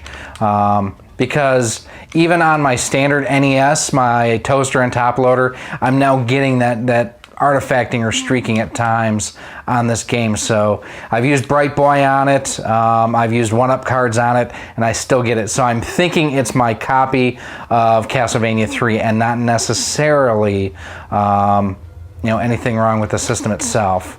So pause it there. It's not pure white. It's not as pink as on some other systems. Again, very similar to the Gamerz Tek 8-bit HD, the straight up NES clone. If you want to learn more about that system, check up the link up there. It's actually been my favorite NES clone to this point, as far as just all-in-one. Why am I having problems with that? As far as just self-contained NES, not a multi-system or a 2-in-1 or a 3-in-1. Wow, I am just sucking at that. The blocks and everything kind of have a softened look to them, very similar to like what you might see on the Virtual Console for like the Wii or the Wii U. The backgrounds, I think, look great. I want to be like the NES addict, and I want to beat this game. Interesting glitch that happened there as I was coming up the stairs. Again, I think I've got something wrong with this cartridge, unfortunately. So, Castlevania 3, I mean, by and large, I think it looks okay. Sounds decent. I've just got to figure out what's going on with my copy of this game, where I'm getting those strange artifacts that have been popping up. So I'll have a link down in the more info section where you can get this. This is actually available through gearbest.com, and they did send us this for review. Keep an eye on the channel. We're going to be doing a full-blown review of it soon. There's actually a live stream that you can check out too. But this does have 501 different games on it, and I've actually switched up to my NES Advantage. So just going through, I mean, there's Ninja Turtles, Contra, and a lot of those are just different hacks of Contra. Ninja Gaiden, Double Dragon, RoboCop, Adventure Island, Chip and Dale. Let's try to find something pretty cool here that we can check out. I actually have the perfect game. Let me go back here because it is on one of the last pages. This is something I actually found that I had for my Famicom disk system. Never played it before. Gamerz is just, it's freaking awesome. It's an awesome game. And again, using the NES Advantage here, we're going to use the Start key, and I'm going to use Control B. This is where you can keep pressing right or left. You'll see in a second here. This game is so much fun. And again, it looks great. Sound is pretty good. Basically, how I think of this is almost like Tempest 2000 for the NES, and able to use for games like this. Using an arcade joystick is like the NES Advantage is just the perfect controller for it. So yeah, it's playing a multi-cart without any problem whatsoever. And the nice thing about this is these are, if you just want to play the game and you're less worried about having the actual cartridge, this is a great way to quickly, easily, and inexpensively add to your library. So I'm going to hit reset here real quick, and then we'll go back through to the main menu. We'll go through one other one on here real quick. Let's see what's a good one to check out. We're going to go to 192, which is Super Mario. Wow, this one is like on turbo. Holy cow, this thing is like super fast. Let's hit reset one more time. That's the great thing about these multi-carts too, is you can quickly and easily just go, okay, I want to try this, now I want to try this, now I want to try this, now I want to try this. We'll go down to Xevious, Another great arcade shooter. Man, I rented this game so many times when I was a kid. You know, the colors and everything, they look really crisp, they look really sharp. So now what we're gonna do is we're gonna pop this out and we're gonna pop in 2 games, both of which you can blame Castlemania Ryan for from CastlemaniaGames.com. He's directly responsible for both of these. Oh, Demon Sword.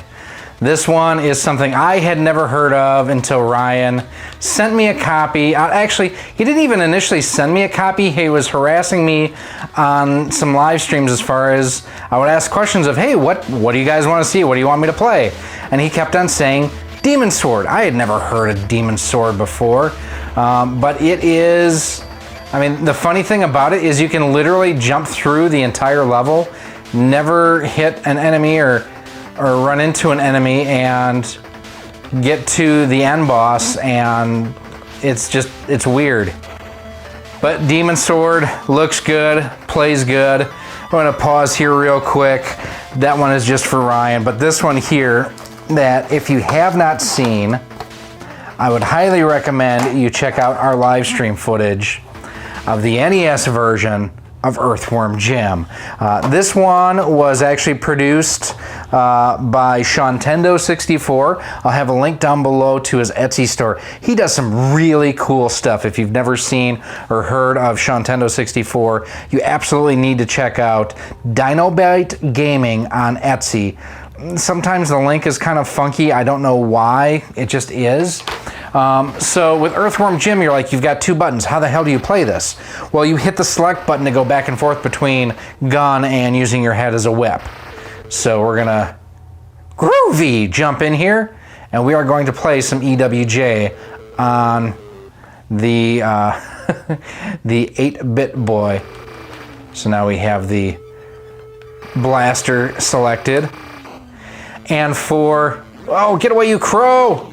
I do have a live stream of this as well. I think we got to level 6 on it on the night that we basically broke the cherry on this one. And yeah, Earthworm Jim. Oh, get away, you dirty dog. The one thing I can say that is kind of not, well, hell, it's hard, is going back and forth between the whip and the blaster. It's definitely a challenge. And even just having like a Genesis 3-button controller would make this game a lot easier. But that's Earthworm Jim for the NES, the repro cart available from Shantendo64 on Dinobite Gaming on his Etsy store. This thing is awesome. Let's wrap it up. There you go, my review of the Gamerz Tek 8-bit boy, and man, this thing is really fantastic. Even my girlfriend, who is not a gamer, has enjoyed playing this. She thinks that the down button doesn't work right when she's playing Burger Time. She's just not very good at Burger Time, but don't. It does a great job with emulation as far as recreating the actual hardware. Color palette seemed pretty good to me. The sound is still off in Super Mario Brothers, but it seemed very, very similar to what their 8-bit HD, basically this guy here was. Out of the systems that use like a system on a chip, it tends to be about the best so far that I've found. It is still off. Now, as an aside on that, I did recently download Versus Super Mario Brothers for the Nintendo Switch. The coins sound exactly the same as they do on here. So I know a lot of people are purist. Even Nintendo doesn't get it 100% right all of the time. The 7-inch display is great. I kind of wish, though, it was a little bit smaller. And you're like, why would you want a smaller display? I play in 4:3, I don't play in 16:9, so the extra inch and a half on each side, it really goes to waste. If the system were a little bit narrower, I think it would make it a little bit more comfortable. But the other thing, by going with a slightly wider system, they could probably fit a higher capacity battery. Battery life, we showed you hooked up here to the television, and it works great. I've played it mostly portably in portable mode, just like the Switch. Battery life has been really, really outstanding. I've probably got 7 or 8 hours on this initial charge, and I'm still at 3 out of 4 battery bars of battery life. It's been really, really good. I've been really happy with it. Gameplay has been great. There's no fatigue or anything when I'm holding it. I do have a little bit of arthritis in my hands. It's been very comfortable to hold and play long term. It does play, it plays Battletoads, it plays Earthworm Jim, the NES Repro, it plays multi-carts, it plays PAL games, it plays Super Mario Brothers, even though the audio is a little bit off there. The one thing it did not do, which was disappointing, it will not work, at least I could not get my Game Genie to work with it. Not a make or break deal for me. I don't play with the Game Genie really. I have it to test in situations like this. The one thing I would highly recommend if you are going to pick one of these up is use the screen protectors that come in the box. This thing is a fingerprint magnet, and especially if you're going to be using it portably quite a bit, you really want to protect that investment. Lens wipes are always good too. I've always got these pre-moistened lens wipes laying around just for my glasses for other thing. It also helps with that too. For $109.99, which is what I've seen this lately on Amazon for, or $99.99, which is the MSRP on Gamerz Tek's own website, it's a great system. If you are an NES fan at all and thinking about a clone system, I really think that you should look at this, especially if you want that portability. If you're not interested in the portability, that's fine. That's where the Gamerz Tek 8-bit HD comes in, or the Super 2-in-1 HD comes into play too.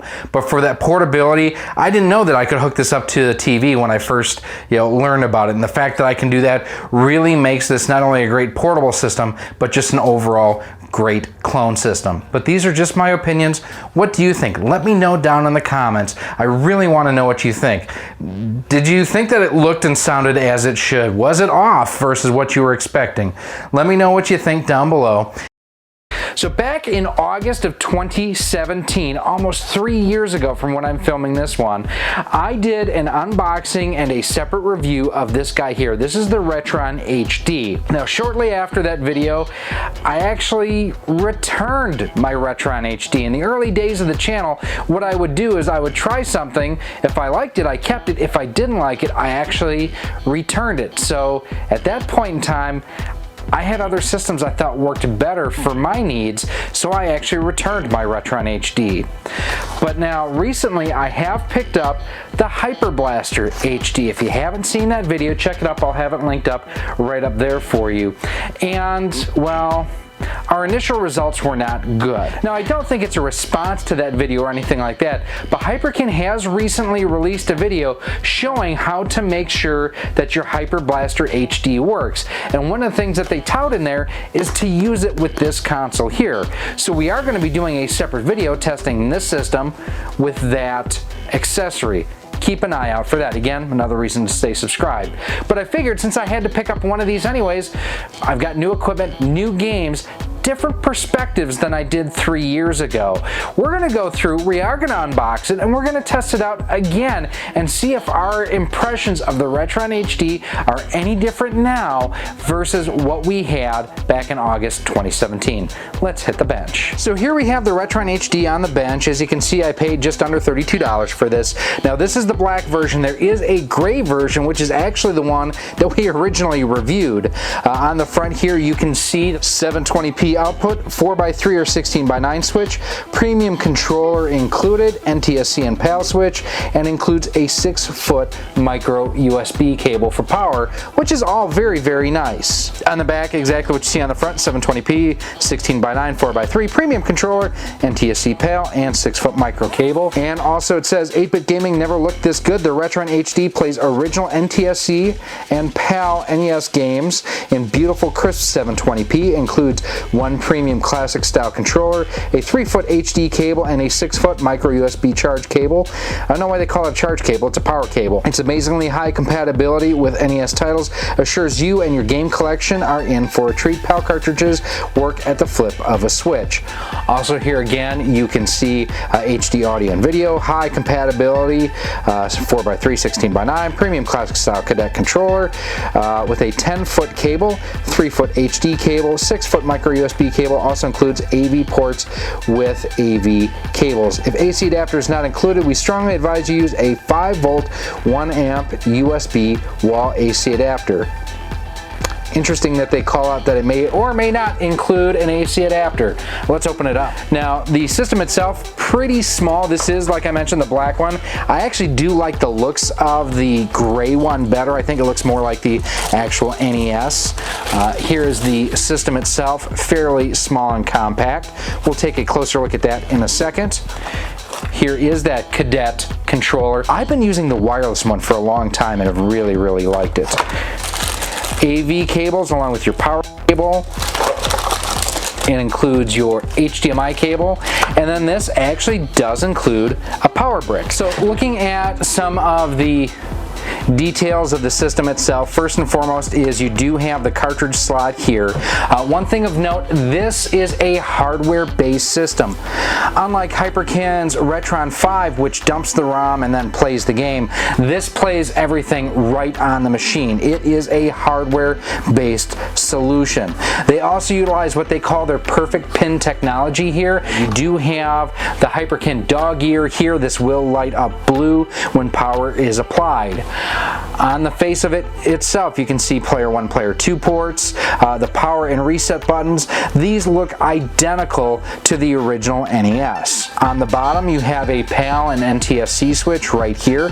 Verify that it is in the NTSC position or PAL position, depending on where you are looking to play. On the back, you have your micro USB input for power, your HDMI output, composite video output, and 4x3 16x9 switch. So this has a lot of nice features on the back of it here too. The looks and styling and overall really reminds me a lot of their Mega Retron HD, which is a pretty decent clone system. Now, since it plays NES games, how does it compare in size to an NES? Well, it's pretty teeny tiny. What about a top loader? Well, the top loader is still longer, but not much wider. So here you can see, original NES, top loader, and then the Retron HD. This looks even darker than what I remember. We are going to go into Super Mario Brothers, and here again you can just see how dark Mario looks, and it's one of the things that I initially didn't care for about the Retron HD, and here 3 years later it still is the same. Now, this is also one of the first systems, and we will go into a one-player game, where I first started to notice what's called the reverse duty cycle, and what that means is that the audio is off on certain things, like the coins. Listen here. Hear how it's pitched up? That's part of the reverse duty cycle, which basically means, it's just the way that the system handles audio coming through it. It is just that little bit off.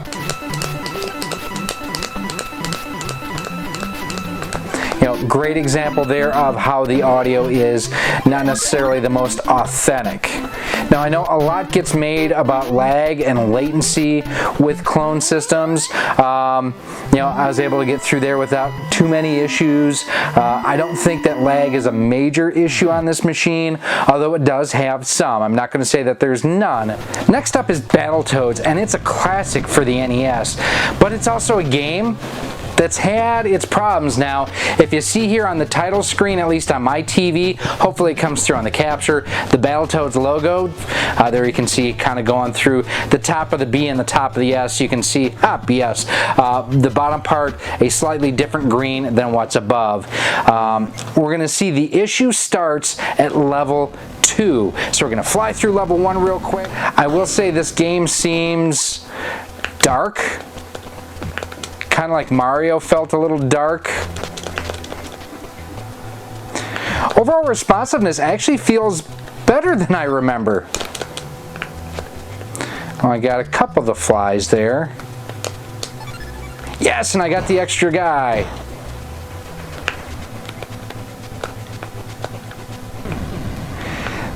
That scene always kind of reminded me of if I was playing on the Virtual Boy, quite honestly. So now here's where if we're going to run into issues, where it will happen.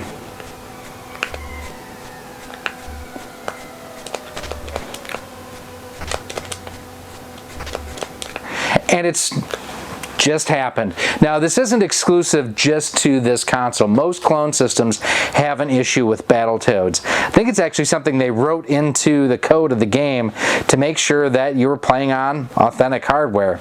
Battletoads? Yeah, it's got to be a pass for this system.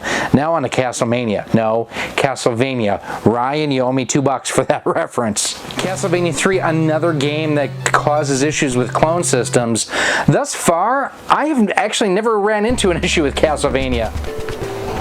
I do think, again, the sprite work and everything looks muddy and blurry. Now, one thing that I've always noticed with clone systems with this game is when you pick up a money bag, the color of the money bag isn't quite what it should be. And there's the example right there. You can see how it has more of a purple hue to it versus closer to the white hue that an actual NES would show. That is pretty consistent with most of these. Gotta thank Trip, one of my Patreons, who helped me find Parodius Da last year at the Portland Retro Gaming Expo. This I am using, it is a Famicom game that I'm using, playing a 60 to 72 pin adapter. Now, if you're not familiar with Parodius, it's very similar to like Gradius or Life Force or any of those games, but it mixes characters from a number of different games into it, kind of like YY World 2 does. So next we are going to play my German version of Tetris. It's, you know, being German, it is a PAL game, and I'm curious to see if it's something that, ooh, killed everybody on screen. I'm curious to see if it's something that I actually have to flip that PAL NTSC switch or not. On some systems, it will just play the PAL game without any issue whatsoever. And I died again. Let's play some Tetris. So I didn't have to switch the switch. It's still on NTSC, and as you can see, it's playing just fine. But you can hear the music is sped up just like most PAL games would be on an NTSC TV. So,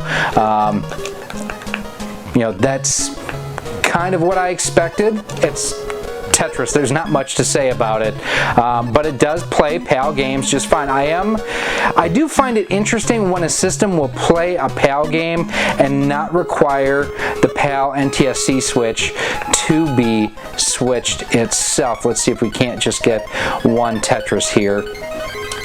There we go. It's playing Tetris just fine, and again, as you can see, this is my German version. You can see the German language on the back and everything. We're to wrap things up with a game that might make you feel a little nervous. Might be time to get a little dangerous. This is my PAL version of Darkwing Duck. So much like Tetris, Darkwing did not require that I flip the NTSC or PAL switch, which is really interesting. And here you can see the Drucke start, press start. All the dialogue here is in German. It's funny, I've played this version so much, going and playing the US version, it feels slow to me. It's kind of hurt my gameplay on this a little bit. I know you guys have probably heard me say it many times before when talking about system reviews and Darkwing Duck in general, but make sure you check out my friend E.C. Meyer's vids. He has done a complete playthrough on this. He is a heck of a lot better than I am at Darkwing and most other games, quite honestly.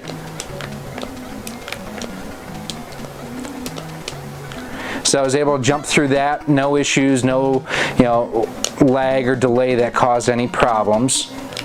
The controller feels quite good for those who may be wondering. Feels pretty much like the wireless version that I've been using for a while, just I have a cord coming out of the back of it right now. I always think this, or find this jump to be weird. There we go. Because I have to jump on the pulley. Ah, we have the gas, yes. Some of us have more of the gas than others have. Ooh, I am holding on by a feather there. Yes, full life.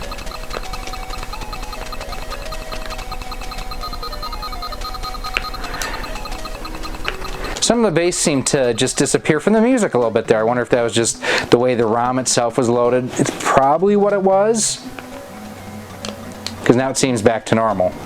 Alright, let us see if we can get to Quack-a-Jack.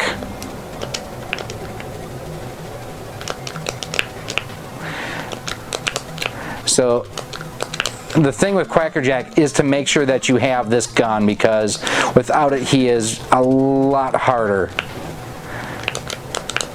And then just avoid the banana peels. There we go, we beat Quackerjack. Let's wrap it up. So one last thing I do want to show before we finally wrap things up. Duck Hunt, kind of a preview of an upcoming video. Does it work? Well, we have the Hyper Blaster set up. I'm going to come over there in front of the camera. We're going to see if it works.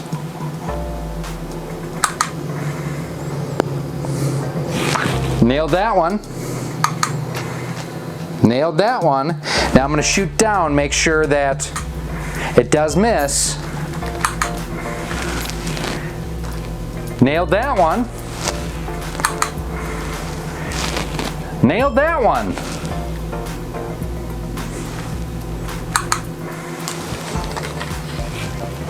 Perfect. So after almost 3 years after my initial look at it, what do I think now in 2020 of the Hyperkin Retron HD? Well, first of all, game compatibility is very good.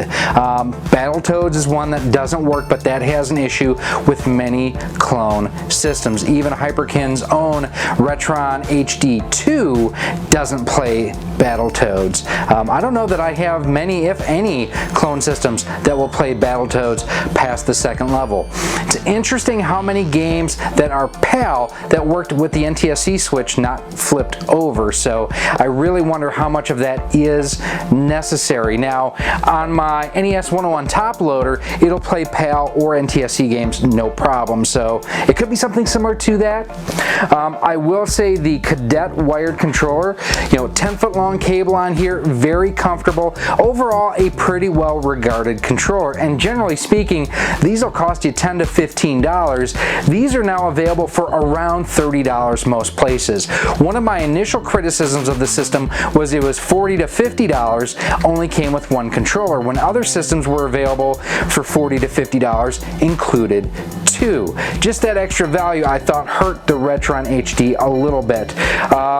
Does play Famicom games with the 60 to 72 pin adapter. We have bonks here playing in the back. It's crazy to think there's a bonk, something designed for the TurboGrafx here that came out for the Famicom. Too cool, and actually for the NES, but the NES version, yeah, that's stupid expensive. It even works with Hyperkin's Hyper Blaster HD. And pretty flawlessly, I have to admit. I was shocked at how well the Hyper Blaster worked with the Retron HD. It gave me some ideas to try now on my NES 101 to see if I can't get that loaded. And that is one of those things, like I mentioned at the top of this video, make sure you're subscribed. We are going to be revisiting the Hyper Blaster, showing you how I got it to work, and giving you more insight on that overall setup.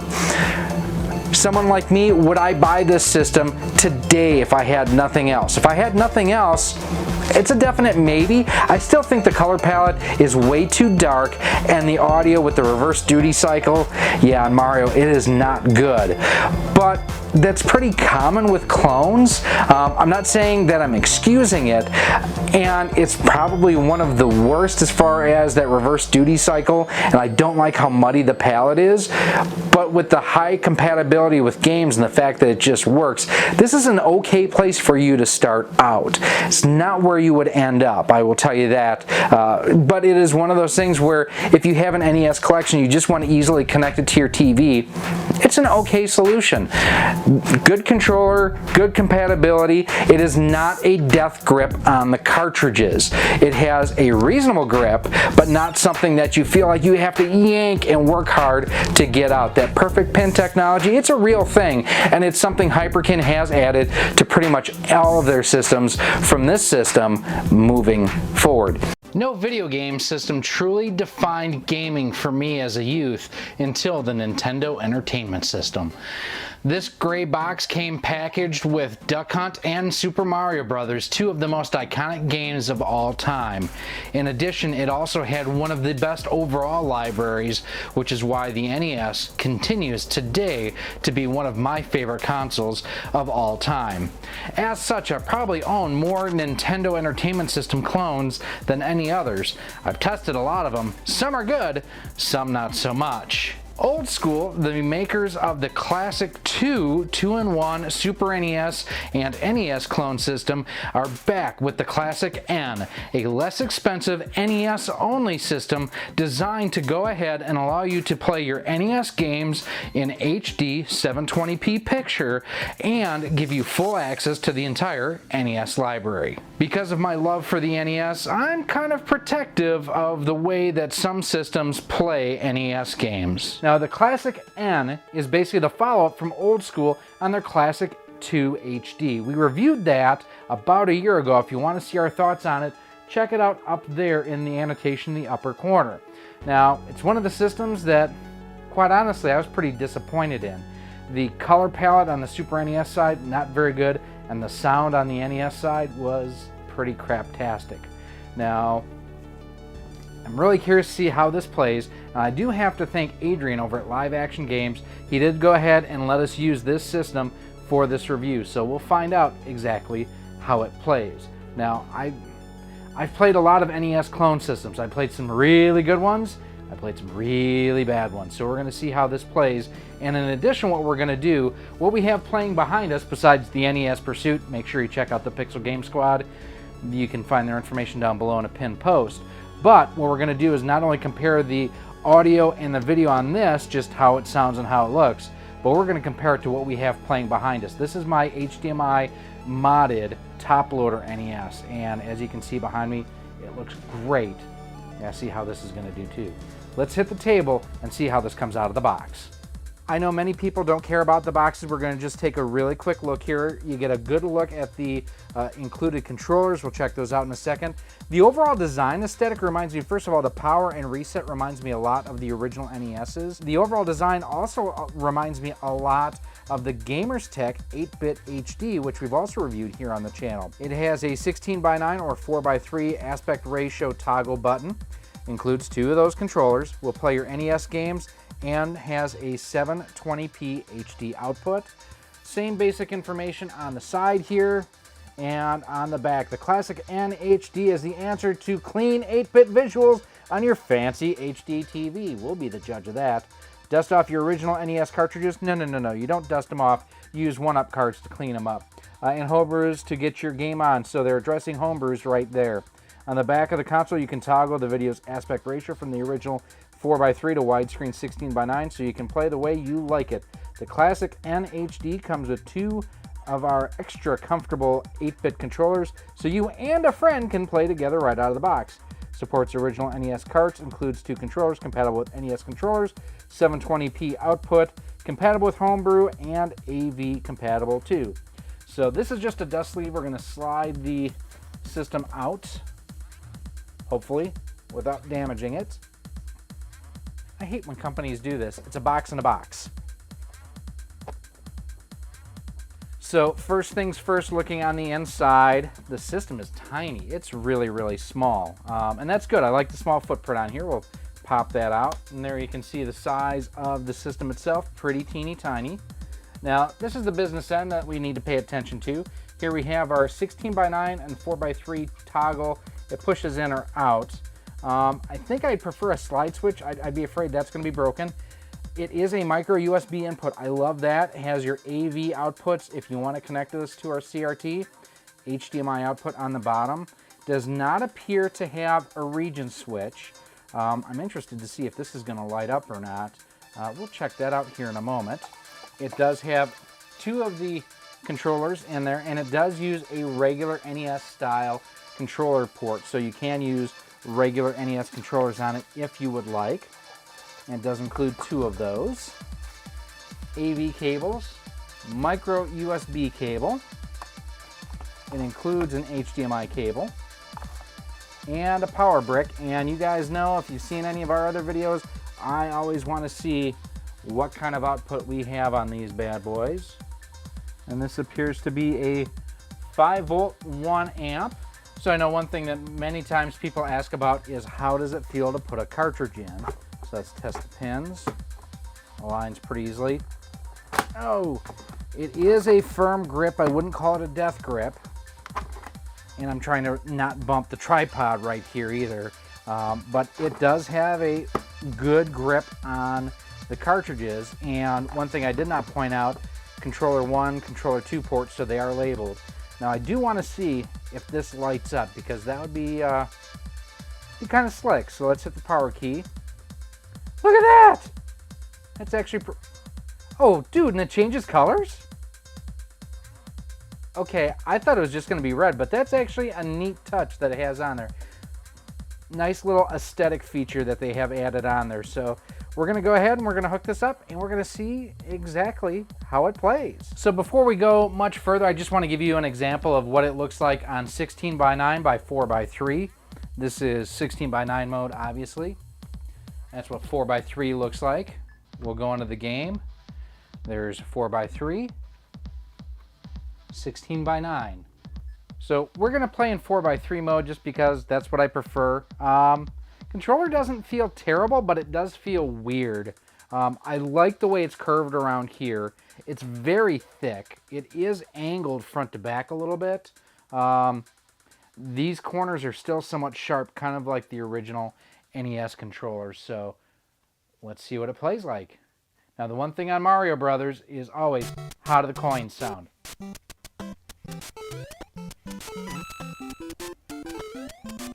Wow, they are way pitched high, and I'm actually feeling a lot of lag and latency in this. I need to pause my TV because I need to make sure that I'm actually in game mode. Game mode was off, so that was on me. So we are going to turn game mode on. That is important for you anytime that you are playing on a flat panel TV, because I was feeling a ton of latency. Okay, much better already.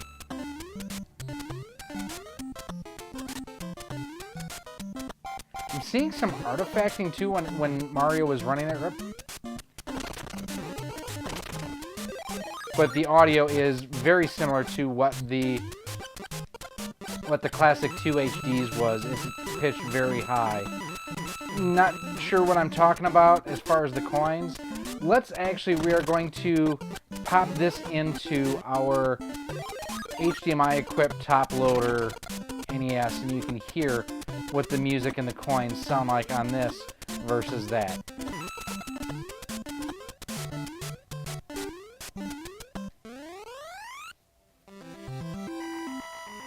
Even just the fanfare there does not sound correct. Let's compare it to our top loader. So here you can see the menu screen, the colors are quite a bit different.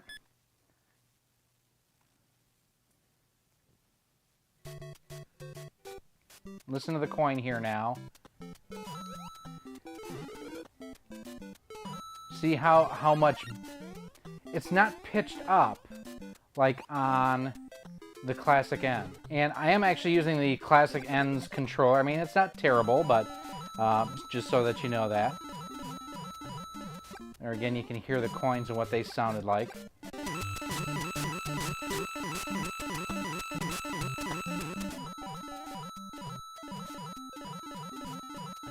Without a doubt, there's an audible difference between the two of them. But now, cost is considerably different too. Just the mod for my top loader was over $100. The system itself was over $80. I've got a lot invested in this versus the Classic N, which is considerably less expensive and allows me to play on my flat panel TV. So keeping that in mind, let's try another game. Now, I showed this playing during the intro. I had to do a little bit of it here. This is the NES Pursuit, of course, starring Riff and Ricky. Ricky! From the Pixel Game Squad. And this is a homebrew done by John Riggs. John Riggs! Okay. Anyways, it does play homebrews, so let's just check it out really quick. We will play as Riff because, as we all know, Ricky sucks. So this is one of those where you have to have both of your characters work together. Oh, I guess I already screwed up here. Alright, so both Riff and Ricky now are together. We have to make sure we don't get hit by Rob. Oh, okay, we're going to see if we can't get the cartridge. Oh, we missed it. I honestly have not played this a ton, I'm sure if I asked Riggs, he would tell me what game this was based on. So go back to there, and then come back to the goal.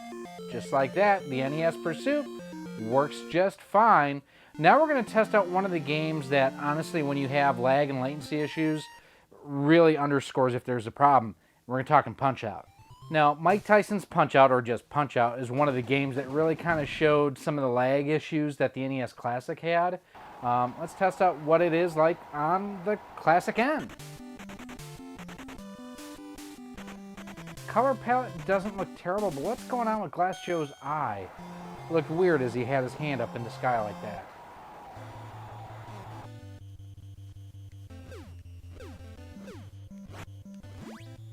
Yeah, this is even more so, I'm hearing the audio being off here than even Super Mario Brothers.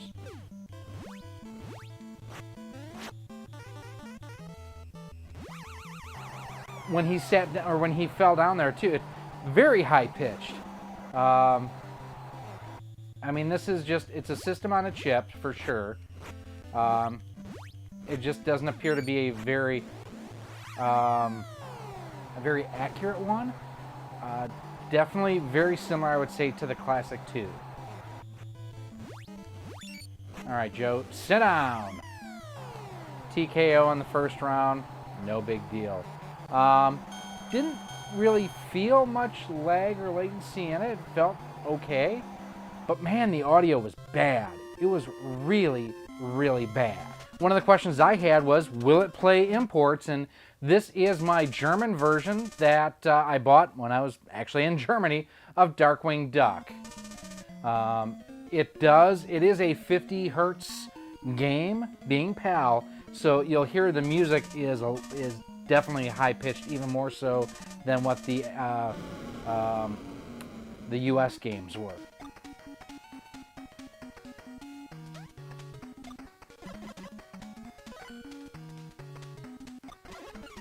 It was kind of tough for me going, and I've actually now own, after buying this, I bought the US version of this game because I loved it so much. It was kind of hard to go to the US version from the PAL version just because everything does run a little bit faster. Come on, why are we not? There we go. Got to get on the hook there. I will say that the controller is not feeling bad at all. I'm tending to lean my four fingers more into the top of the controller than have my palms digging into the bottom. So where I thought I might have an issue with that early on, it has not been an issue at all. Besides the music being, wrong because it's a PAL game being played on a US system, it looks okay.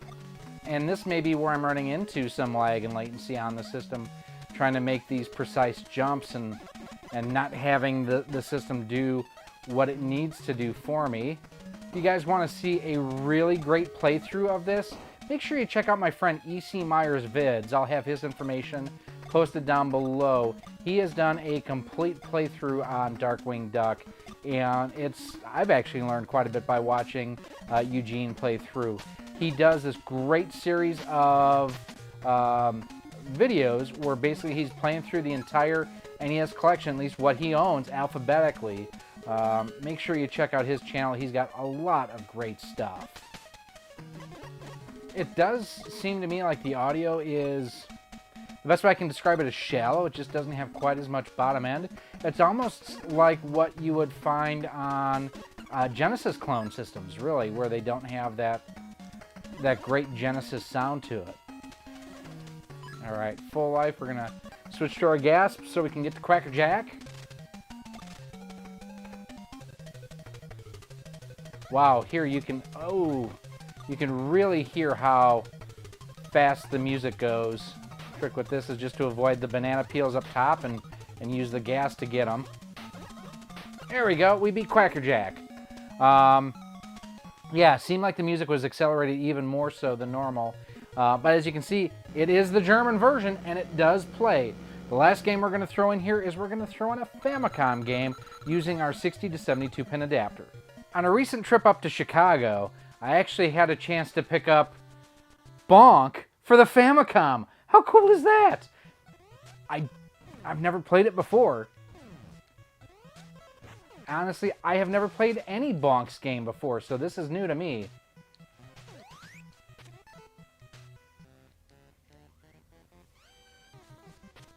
Ooh, Bonk is superpowered now. That was pretty cool. So you can, if you press the B button, he kind of does a, it's the best way I could describe it is it's almost like a POW in Super Mario Brothers. Graphically, it doesn't look bad, but again, not having played it on my, well, never having played it before, I don't know how it's supposed to look. No! Oh! One game I did forget to check out was Castlevania 3. We're going to check that out right now, just so that we can see how everything looks. The colors definitely look off to me, I will say that just for starters here. And I am getting similar to what I have on other games too, that vertical stripe that comes across when I jump.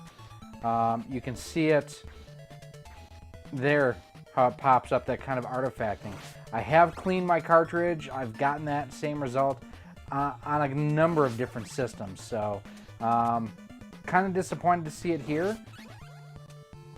The palette is definitely a soft one here on the game itself. I mean, the blocks and everything look smooth. Let's check the color here in a moment of the money bag. Yeah, we'll pause the game here. If you look here at the money bag itself, the color is just off, and that kind of goes with the whole palette of this system. It's not terrible, but it's not great either. Battletoads is another game that, quite honestly, many clone systems have issues with and can't get past part of the second level. I'm not going to make you watch and see how bad I am at Battletoads in the first level just to see if it freezes in the second level. But at least here you can kind of see how everything does look on the first level. Alright, so through the first level, let's see if it locks up here going down into the second level. So far, so good. Don't know if these are crows or if they are... oh no, and I fell. But good news is I was able to play through most of level 2 before I died, and it seemed to be okay. Now, it's no guarantee that you can play through the entire level. That is something that is a known issue with many clone systems with Battletoads, but I got pretty far in level 2, so pretty decent. What do I think of the Classic 2 HD? So while I didn't get through the entire second level of Battletoads because I suck at Battletoads, I was able to get a lot further than when I've played on other systems and had it locked up, so I think that's a pretty good sign. Now, what do I think of the Classic N overall? It's a Classic 2 HD with just the NES side only. It's really what this is. It plays and feels exactly like the Classic 2's NES portion. And it's not great, it's not completely terrible, but it's really not a great system. But for the money, for $25 to $30, it's okay. If you're looking for something just to hook up in a pinch to be able to play your NES games, it will do it. But it will not be an authentic way to play it. You're going to notice the audio is off. You are going to notice a little bit of lag and latency to it. The color palette's going to be a little bit off too. But if you just want to be able to play a copy of Super Mario Brothers and know it's going to work, this is going to do it for you. The controller itself was actually a lot better than I anticipated. It's pretty comfortable even with its oddball shape. And I will say too, look at the length of this cord. Yes, this is a proper length for a controller cord. Good on them for having a good length cord with their included controller. Overall, like I say, it's not a great system. It's just not. But it is something that, for the money, you're spending less than $30 to get invested in something like this. It will play your NES games, just not the most authentic ways. In the history of video gaming, there's one system that really revitalized and rejuvenated the entire industry. And of course I am talking about the original Famicom, and here in the United States, the Nintendo Entertainment System. Hey everybody, Gary here with Rock Solid Productions. Just want to take a second and say thank you for stopping by and checking out our video today. I hope you do like it. Now, the NES and the Famicom really came at a time where, at least here in the US, the video game industry was struggling due to the video game crash of 1983. But the NES was completely different than anything that came before it. You could actually go and look at a character in a game, and it made sense. It's what a person would look like. You didn't have to imagine quite so much. You could see exactly what you were supposed to be doing. Now, fast forward here to the year 2021, and there are so many different ways to play games on the Nintendo Entertainment System, or from the Nintendo Entertainment System. Castlevania 3 Dracula's Curse, for example, is a perfect example of a game that just has lasted the test of time. And what I want to know from you here today in this video, which of the original 3 Castlevania games, and I may have said Castlevania just a few moments ago, but which of the first 3 Castlevania games was your favorite? Castlevania 2 Simon's Curse was one of the first games I actually ever beat, and I used one of the old VHS tape, tip guides to go ahead and do it.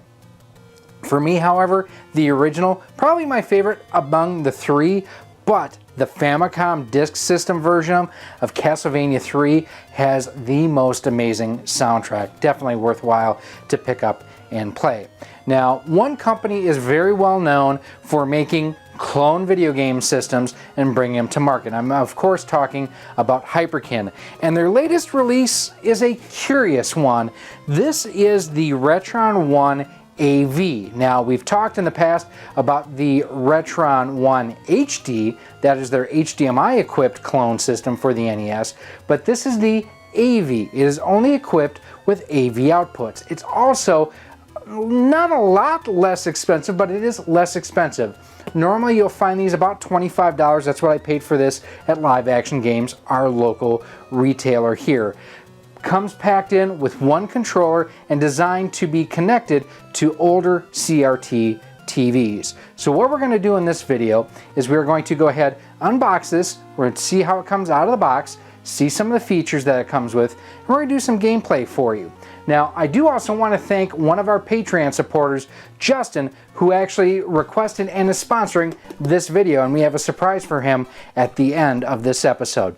But let's go hit the bench, let's see how it comes out of the box, and then let's get to some gameplay. So here we have the Retron AV on the bench, gaming console, French-Canadian version there, I'm assuming, for the language.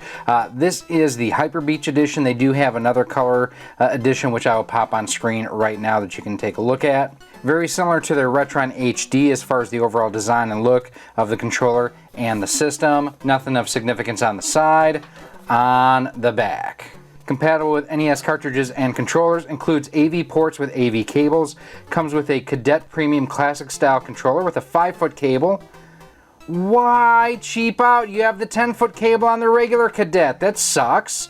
And a 5-foot micro cable. I'm assuming they mean micro USB. No power supply included. Please use a 1-volt 5-amp Please note, no power supply is included. Please use a 1-volt 5-amp USB power supply via the USB micro port. Everything else underneath here simply in different languages. So we're going to go ahead, break out our X-Acto knife that I bought new so Tom couldn't steal this. Thanks, Tom, from Do You Nerd. Make sure you check him out. So there's the console itself. Again, pretty small footprint. We'll look into that in more detail in a moment. I believe this is probably the controller. Yep, that is the controller there. And this box underneath I'm willing to bet, is going to be our instruction manual and the AV cables. So interesting. No poly bag for the AV cables, and it's mono too. So, I mean, you are pretty much replicating the original NES, no stereo output. Your instructions, a decal, thank you for purchasing. And then there is your micro USB cable. So let's take this stuff and set it aside. One additional thing before we put the box away for good that I did want to point out here is the fact that the box, again, another Hyperkin product without their telltale dog ear on it. And also the console doesn't have that dog ear. So I'd say that aesthetic is dead and gone. So looking at the system itself, pretty small and compact. It does have that telltale color scheme and everything on it too. Power and reset buttons are up top. You do have your player 1, player 2 controller ports on the front. They are not labeled. Player 1 normally should be on the left, player 2 on the right. Nothing on the bottom. Nice rubber feet though, I do have to say that. Cooling on the bottom of that. On the back you do have a micro USB cable port, your mono audio and AV outputs here. No selection switch for 4x3 or 16x9, so I'm curious to see which this will output. You do have a nice cover here for the cartridge port. Now one thing I do want to do, so this $25, right? This is the Retron HD, which you can get, like I paid $31 for this one. So for $7, I got something that, to be honest with you, I like the fact that it does have the controller ports labeled 1, 2. I like the power and reset buttons better. It does have that aspect ratio switch. It has stereo output, or at least mixed mono output, along with HDMI. So for $7 more, you can go this route, or if you want to go on the cheap, you can go this route here. Now, I do also want to just compare the size, and as you can see, the Retron HD slightly taller, but they are the same width. So with that out of the way, pun very much intended, we're going to go ahead and take a look at the controller now, because this should be their typical cadet style controller. I'm just really disappointed they only went with a 5-foot long controller cable. I don't understand that. It honestly, it feels like a cadet. It does have the scalloped edges here on the sides, on the front, and then the humps on the back for comfort. I will say, unexpectedly, this feels lighter than normal. I don't know if there are any changes besides the color palette and the controller length versus their standard cadet, but this does feel a little more plasticky, I'll say. D-pad feels about the same. BNA feel good. Just feels light. It feels really light, and I did not expect that. Finally, let's take a look at the AV cables, because I have to say, these are really thin gauge wires. I would be hard pressed to use these, and I may not use these. The insulation is extremely thin on these, so that's going to leave it to be more susceptible to picking up noise and bleed through from the audio to the video, and maybe getting you some distortion. We'll try these out, but these are pretty cheap AV cables, at least in my opinion. Now, to hook this up, because there's no really good way to capture composite video output, and that's all that this does. So what I'm going to be doing is I'm going to be going to my Retron 2X Pro, and I am just going to do pass-through. I am not going to do any sort of upscale or anything like that for the recording. Now, in addition, I did happen to pick up a loaner CRT to connect this up to, because we're going to check and see if light gun games work on this too. Let's get to some testing. We are all wired up and ready to go. Now, before we get into gameplay, there's a couple things I want to just mention here real quick. Upon closer inspection of the front of the console, there is a very subtle 1.2 dot over the player 1, player 2 controller ports. In the mock-ups and whatnot that I saw, those are actual indentations, so I don't know if that's something that should have been fixed in the mold or should have been molded in properly. It's there, but it's extremely faint. Also, the cadet controller port, super tight. I will test out some actual NES controllers here in a little bit, but this was extremely tight to plug in. Finally, the way that I have this hooked up so I can record is I am using my Hauppauge PVR60 Pro to capture the footage. It will not record 240p, which is what the NES and I guess what the Retron 1 AV outputs. So I am actually running it through my Retron 2X Pro, so it is technically line doubling to 480p. So what you are seeing here will actually look better than if you are playing it just on a regular CRT.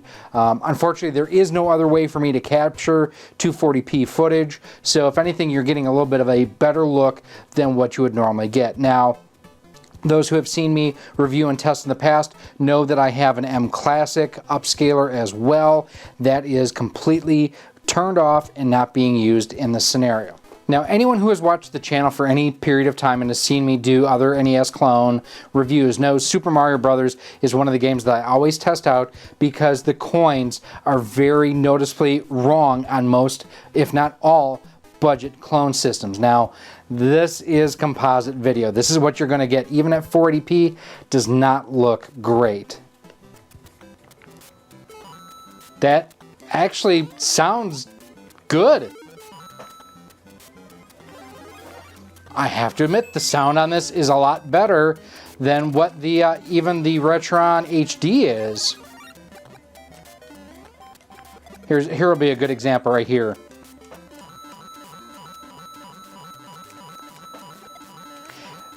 Still not 100%, I will say, but it's a lot better than the HDMI clones. And I have heard that in the past, that the AV clone systems actually do have better audio output than what the HDMI ones do.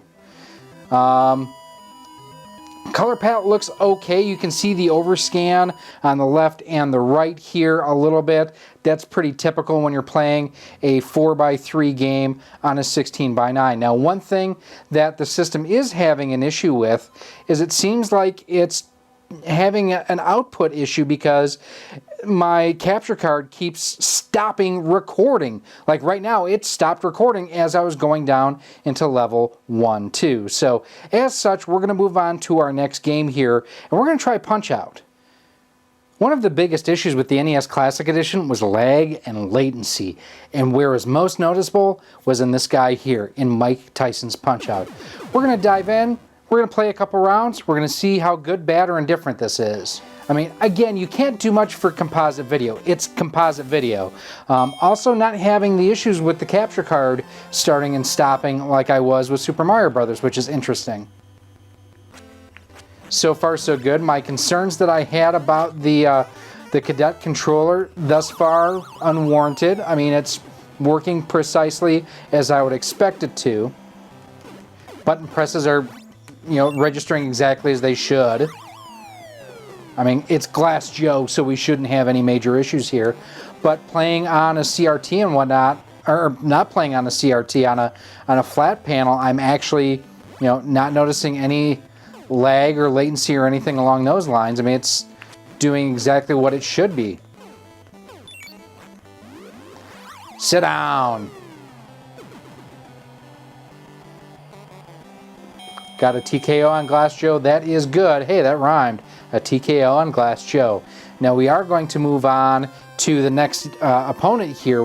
Because with Von Kaiser, he's one of those that timing becomes a little bit more important. Ah, he got me. But that was more me being just dumb and aggressive. Knocked Von Kaiser down. Overall responsiveness is quite good. Now, again, image quality is not the best, but you're dealing with composite video. Knocked him down again. Let's see if we can get our TKO in the first round off of Von Kaiser. Knockout would be good too. Sit down. TKO. So we are going to switch up now, and we're going to try a repro game. I'm going to try a different controller as well. So I've just discovered a pretty crappy situation here. So I have my copy of Metal Storm. You can probably hear it playing the music in the background. If I go ahead and I plug in my dongle for my wireless cadet into player 1, I don't get anything. However, if I plug it in to the player 2 slot, you can see the LED is flashing. I'm going to attribute this to the pins being deeper on player 1 than player 2. My NES controller doesn't work. My Dogbone controller doesn't work. I even have, where is it here? It is a Famicom controller with an NES connector on the end. doesn't work. The only thing that I have gotten to work has been my NES Advantage, but I have to plug in both connectors, which is really kind of crummy. So Hyperkin, this is something you definitely need to address because, and I looked it up in the manual, it says works with NES compatible controllers. So for the remainder of this review, I am going to have to use just the included controller. So we are going to go ahead and plug that in, and we are going to play some Metal Storm. And I don't know if you heard it, but the music just cut out there too. I've had issues, again, with this changing or disconnecting from my capture card, so we're going to have to go ahead and restart everything for it to actually go ahead and record. So Metal Storm is just a terrific run and gun for the NES from Ireme. It is one of the later games released on the NES. Now, I don't remember what the trick was, but there is a way that you can flip the direction that you push to be able to flip. But this is, you know, one of the repros from Retrobit, and it's working just fine. Such an amazing game, too. Yeah, so overall, Metal Storm working without a problem. Now, one of the things that I want to do, I couldn't see the gun there because of the fact that we were just the way things were with the background and whatnot. So next up, we are going to try another title. I don't know what we're going to do. Oh, we're going to do Battletoads. That's what it is, Battletoads. All right, so if it's going to freeze, it's in this part here. And the problem is you never really know when it's going to happen, if it is going to happen. Got a sword. This may get through it. Who knows? Let's see. That's normally the kiss of death when I say that. Still going. I'm actually impressed that it's still going. And there it is. It locked up. Okay. So pretty typical for a clone system to lock up on Battletoads Level 2. What about a ROM hack? Ah yes, the NES Pursuit by my good buddy John Riggs. Make sure you check him out.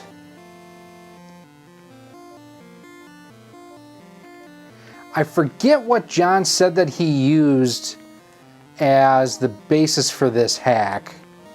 Alright, so he killed Rob. Weird thing though is my controls seem to be reversed. There we go. Alright, get Riff and Ricky together there.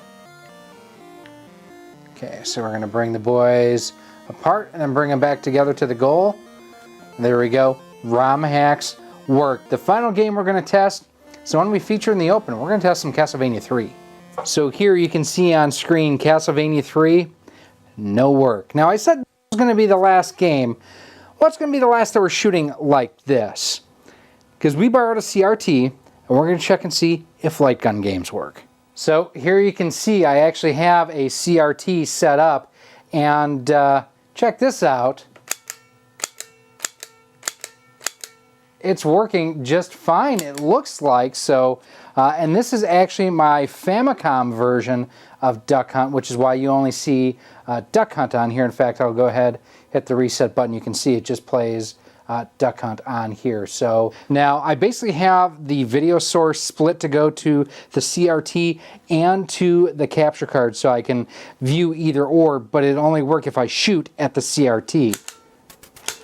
Got him! So I am about 7 feet, 8 feet away from the TV right now, the CRT at least. I will say on the CRT too, it actually looks a heck of a lot better than on my flat panel.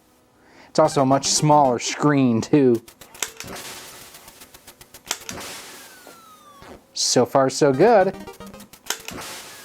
It's kind of weird. If you notice, I'm right-handed, but I'm left-eye dominant as I'm shooting here. Oh, dang it.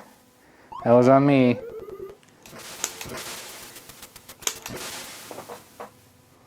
Missed that one too. All right, so Duck Hunt is working. What about Hogan's Alley? All right, let's check out some Hogan's Alley here. Ah, too quick on the trigger there. not doing well at this one, but it's registering what I'm shooting at. Got him. I don't know that I've played this since it was in the arcades, quite honestly.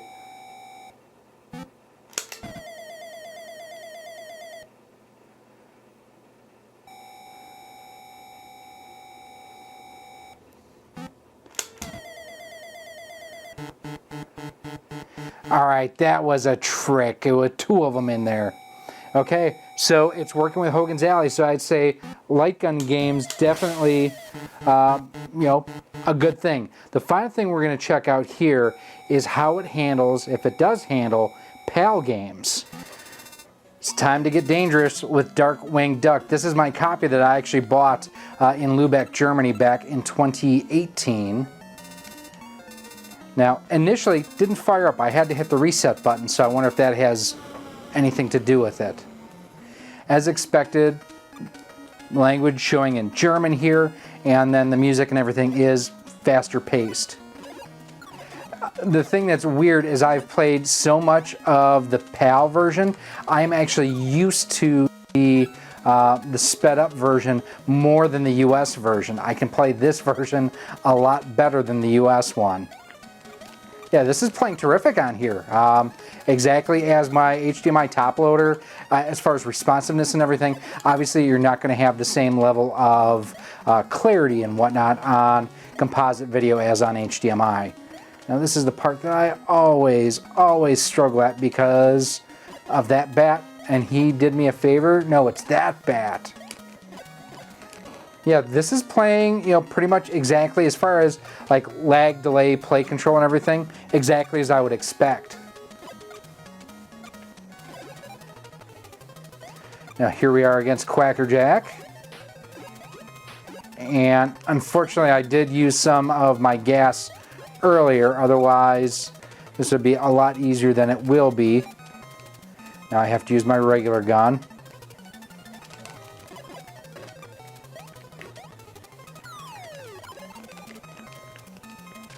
Ah, crap, I'm down. Ah, I died. Okay, that was on me. I wasted the gas earlier. Let's kind of get through some initial thoughts here. So, the controller, comfortable. It's just like every other cadet that they have. I'm disappointed the fact that I can't use my other controllers on this because of issues with the controller 1 port. Controller 2 port works just fine. I'm blown away that light gun games work on CRTs. Work just fine. So if you are looking for something to play primarily light gun games, this will work for you. Obviously, it'll play PAL import games. It'll play Japanese games as long as you have that 60 to 72 pin adapter. And of course, it will play most American games. I will say that issues from clone systems of years past, this system definitely has. So things such as compatibility with Castlevania 3 doesn't work. Battletoads doesn't work. Those typical sorts of games that you're going to have issues with on some of the older clone systems, this definitely has. It puts it in a really hard spot, and let's talk about that more here in just a second. All right, so let's talk about this because this is really an odd system for anyone to release in 2021. I'm glad that it's 4:3 aspect ratio and that it wasn't 16:9 out of the box. I'm glad about that. The fact that it includes a controller, the AV cables, and it includes your USB cable for power, all good things. No power supply? Why? I mean, why? The fact that the included cadet controller only has a 5-foot cable on it. Why? Your standard cadet has twice that length on the cable. It doesn't make sense. And the quality control on this, I just don't think is there. The fact that I had issues with the Player 1 port, that it would not connect to any other controller besides the included cadet controller, that's not good by any stretch of the imagination. So at the price of $24.99, would I recommend this? No. Even if you are looking primarily to play on a CRT, if you are looking for an NES clone console that will work on a CRT and also give you the extra benefit of HDMI if you ever want to use it and you want to stay in the Hyperkin family. Go with their Retron HD. It is a better value overall. Like I say, I paid $32 for this. I paid $25 for this. For the extra $7, I get a controller with a 10-foot long cable on it. Now, while it is mixed mono into stereo, I get a stereo output on this. I get HDMI. I get a 4x3 16:9 aspect ratio switch. I get an included power supply. This is overall the better system from Hyperkin, and it even has a switch on the bottom to go from PAL to NTSC, where it just played the PAL game. So overall, I don't understand why they felt the need to come out with this. Now, I understand they're doing the Hyper Beach edition on the Retron 5, and they're kind of changing their design aesthetic, like I mentioned, to get away from the dog ear. Okay, fine. Then do that with the Retron HD. This is a much, much better value than what we have here. Now, I will say the audio is more authentic on here, coming out of the composite audio, I guess it would just be analog audio, than what that is coming through the HDMI. Check out my review on that guy. I will have it linked right up there for you.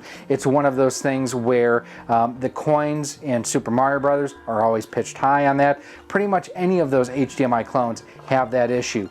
This did not. It was more authentic when it came to the overall audio output on it. Didn't notice any lag or latency really as I was going through and playing either on the CRT or going through the Retro Tank and into my television here. I'm disappointed the fact that it had issues playing through my capture card, even doing the line doubling to 480p. This is just, it doesn't need to exist. Now, I will say this is something that is not staying in my collection.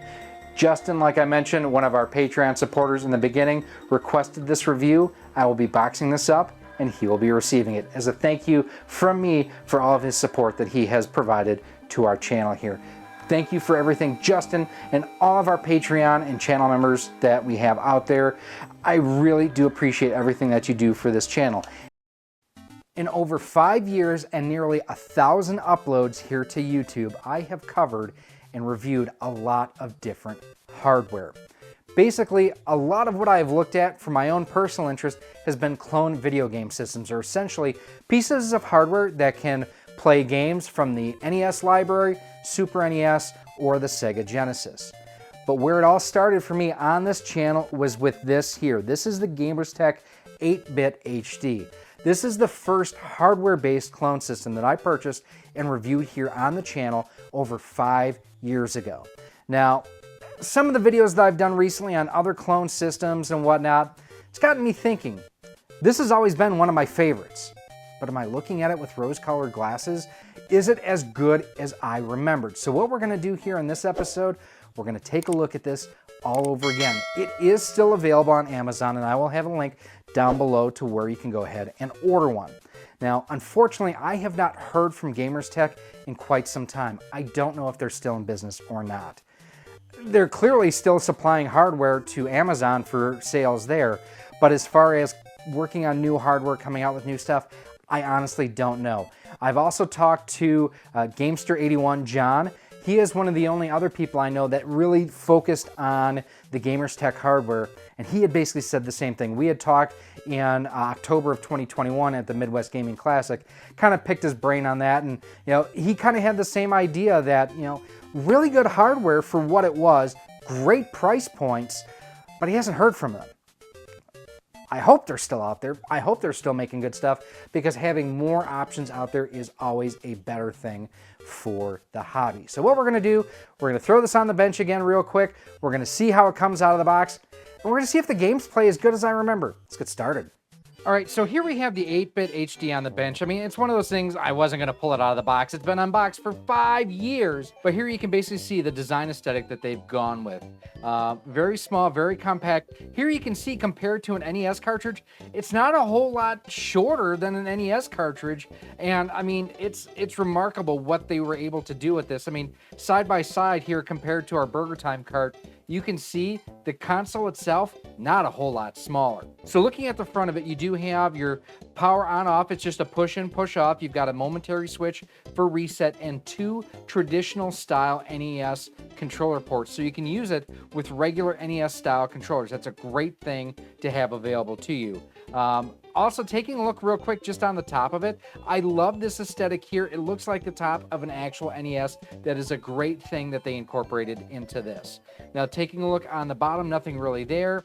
On the back, you do have your barrel port for the DC power input on it. Again, I really do wish that this would have been micro USB. It does have a power supply included with it, but still not a huge fan of it. You do have mono AV output, which again, kind of a bummer, but it's the same thing that the NES had. And then here is your HDMI output on it.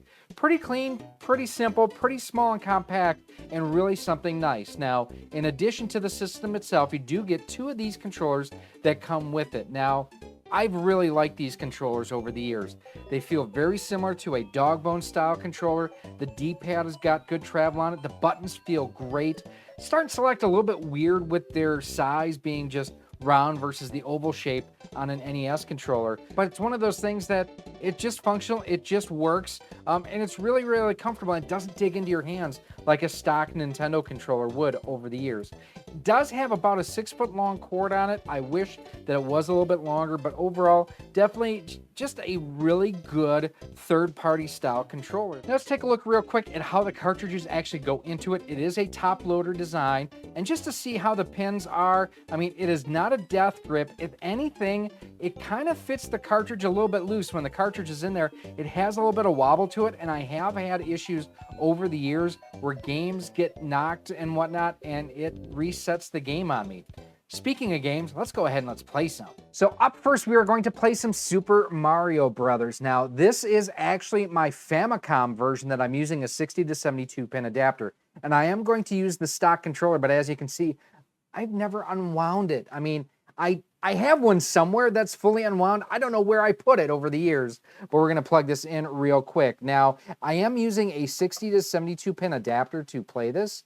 Now, one other thing as well is looking at what's being captured down in front of me versus what I'm seeing here and there.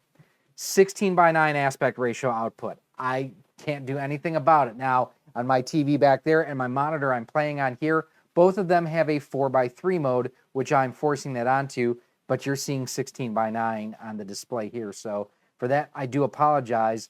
Let's check and see, like, the title screen looks really sharp. I'm very happy with that.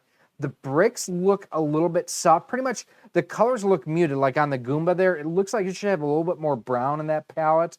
And that is one thing that I've always thought, the palette on this system has always been somewhat soft. But let's check and see again how it plays, how it looks, how it sounds.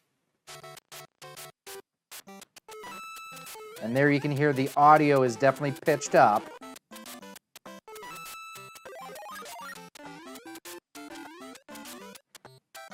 And that is that reverse duty cycle issue where the coins sound off. Even there, when the fire flower came out of the brick there, or the question block, it didn't quite sound right. Take a listen here again to the blocks, too.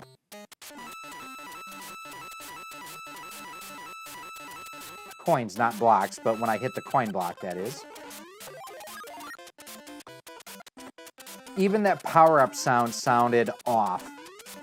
And that is something that pretty much all clone systems at a budget level that don't use like an FPGA or something along those lines, that use a system on a chip, they all pretty much have that audio reverse duty cycle issue. There we are through the first level of Super Mario Brothers. You kind of heard what it sounded like. Let's check the responsiveness with Mike Tyson's Punch-Out! All right, up next, we are going to play some Mike Tyson's Punch-Out. And one of the reasons to do this, lag, latency, delay. It's always one of those good things to test out. Now, in addition to changing games, I've also changed controllers. I've gone with the NES Dogbone controller. I picked this up recently, super comfortable, just really, really a great controller. Let's go ahead and see what we can do with Piston Honda. Now, to me, looking at this, Doc Brown looks a little bit on the dark side. The greens are a little bit blown out. Looking at Piston Honda, that looks a little bit blown out to me as well. Let's see how this plays. Now, I will admit, I am not a great Mike Tyson's Punch-Out player. I know I've never gotten to Tyson. I know I've never beaten Tyson. So let's see how this looks. Now, to me, looking at Piston Honda, his color palette looks a little bit off. Got him! Yes! Got him twice there, knocked him down. Pretty responsive, hit a button. He pretty much responds. That's exactly what we want to see out of Little Mac. 6, 7. Looking at Mario, he looks good too. His flesh color looks a little bit better to me. But yeah, Piston Honda definitely looks off. We're definitely getting the star punches on Piston Honda here, which is great to see. I'm really happy with how this is performing. Dodge, punch, punch, punch, punch. Come on, Little Mac, knock him down.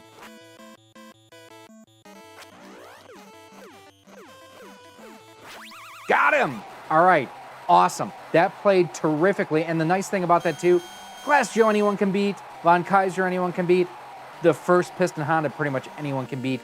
But this went ahead, showed the responsiveness, showed the play, better than the first couple of levels would. I still think the video or the visuals and the color palette and the audio still off a bit. It's pretty rare when I don't test this title when we're checking out an NES Clone console. Pretty rare. Come on. Come on. So Battletoads notorious for not working properly on level 2 on clone system. The US version. The PAL versions, actually they fixed the issue in that where it works just fine with clone systems. But what we're going to do, how far can we get in level 2? Can we get through level 2? Let's find out. Now, there's no consistency as far as when clone systems lock up on Battletoads. Some of them do it like they would have already done it. And sometimes the same system will have already locked up.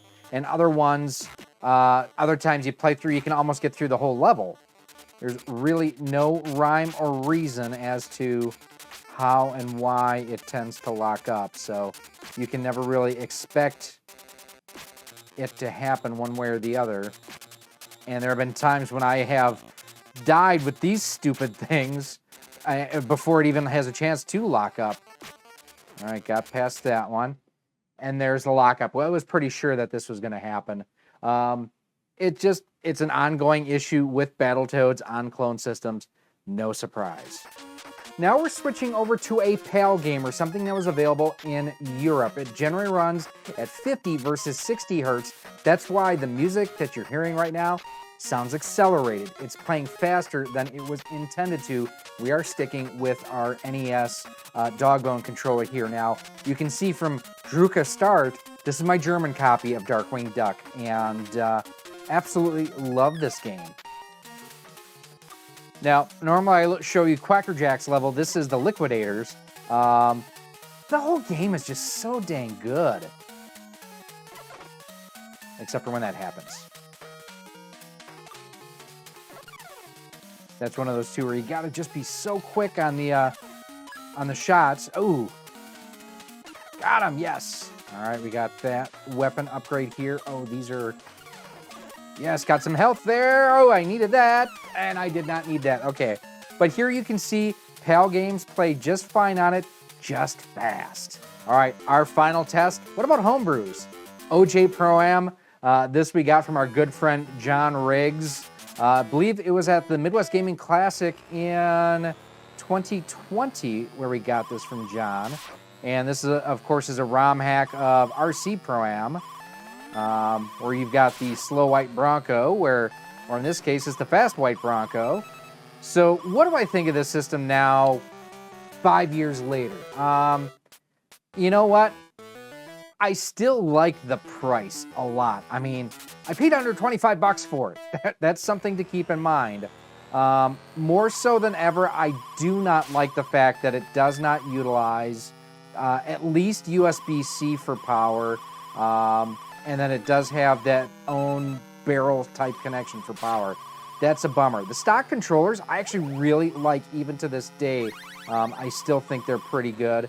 And the compatibility with original controllers and accessories, pretty good. I think the graphics are sharp as far as like they're drawn sharply. They've got good pixel outlines and everything on it. The audio is still off no matter what you do on a clone system. None of the budget clones do the audio correct. And when I say budget, again, I'm talking under 200 bucks. Like I know the Retro USB AVS is actually getting a price increase, and you know, that's 200 bucks as it was out of the gate. Nice. And so you're paying multiple times what this costs, but it also has, you know, better picture, better audio, better quality for 200 bucks versus $23.95 or whatever I paid for it. So let's go ahead, let's wrap it up. It's time for final thoughts. All right, I admit it, I romanticized this a little bit more and have given it probably more credit than it deserves. But it's kind of like that old beater car that you had when you were a teenager. Had a bunch of rust spots, kind of pulled to the left, radio didn't always work right. But man, it was your first car, and you just loved it. And for me, that's kind of where this is. I didn't even realize before I even came to the idea that, hey, I'm gonna take a look at this again. I forgot that this did not do 4x3. To me, that would drive me nuts now. Back then, I was playing in 16:9. I know, I was a heathen. It's just how you enjoy playing. And also my TV does 4x3 out of the box, so that's one way that I could get past this. I had forgotten, and until I saw it, at least, that this didn't use micro USB for power. When I saw that again, I'm like, God bless it, that's right. This uses its own proprietary power supply. It's one of the only ones I think I've ever reviewed that did that. Super Mario Brothers, I thought looked decent. Sound is still off. I thought all the games actually looked really decent for what they were. And again, under $30 entry point, comes with your HDMI cable, comes with 2 controllers, and has the HDMI output on it. It's a pretty good value out of this. I do really wish that Gamerz Tek would come back in some form, have a version 2 of this, throw a 16:9 4x3 switch on it, have an NTSC PAL switch so that it could play PAL games at the proper speed, and update the power input from this barrel type connection to USB-C. I would love to see an 8-bit HD V2. I think that would be a really interesting system. Now, I will have a link down below if you want to pick one of these up. I will also have a link right up there to our original video if you want to see how my views have changed from 5 years ago to today. And if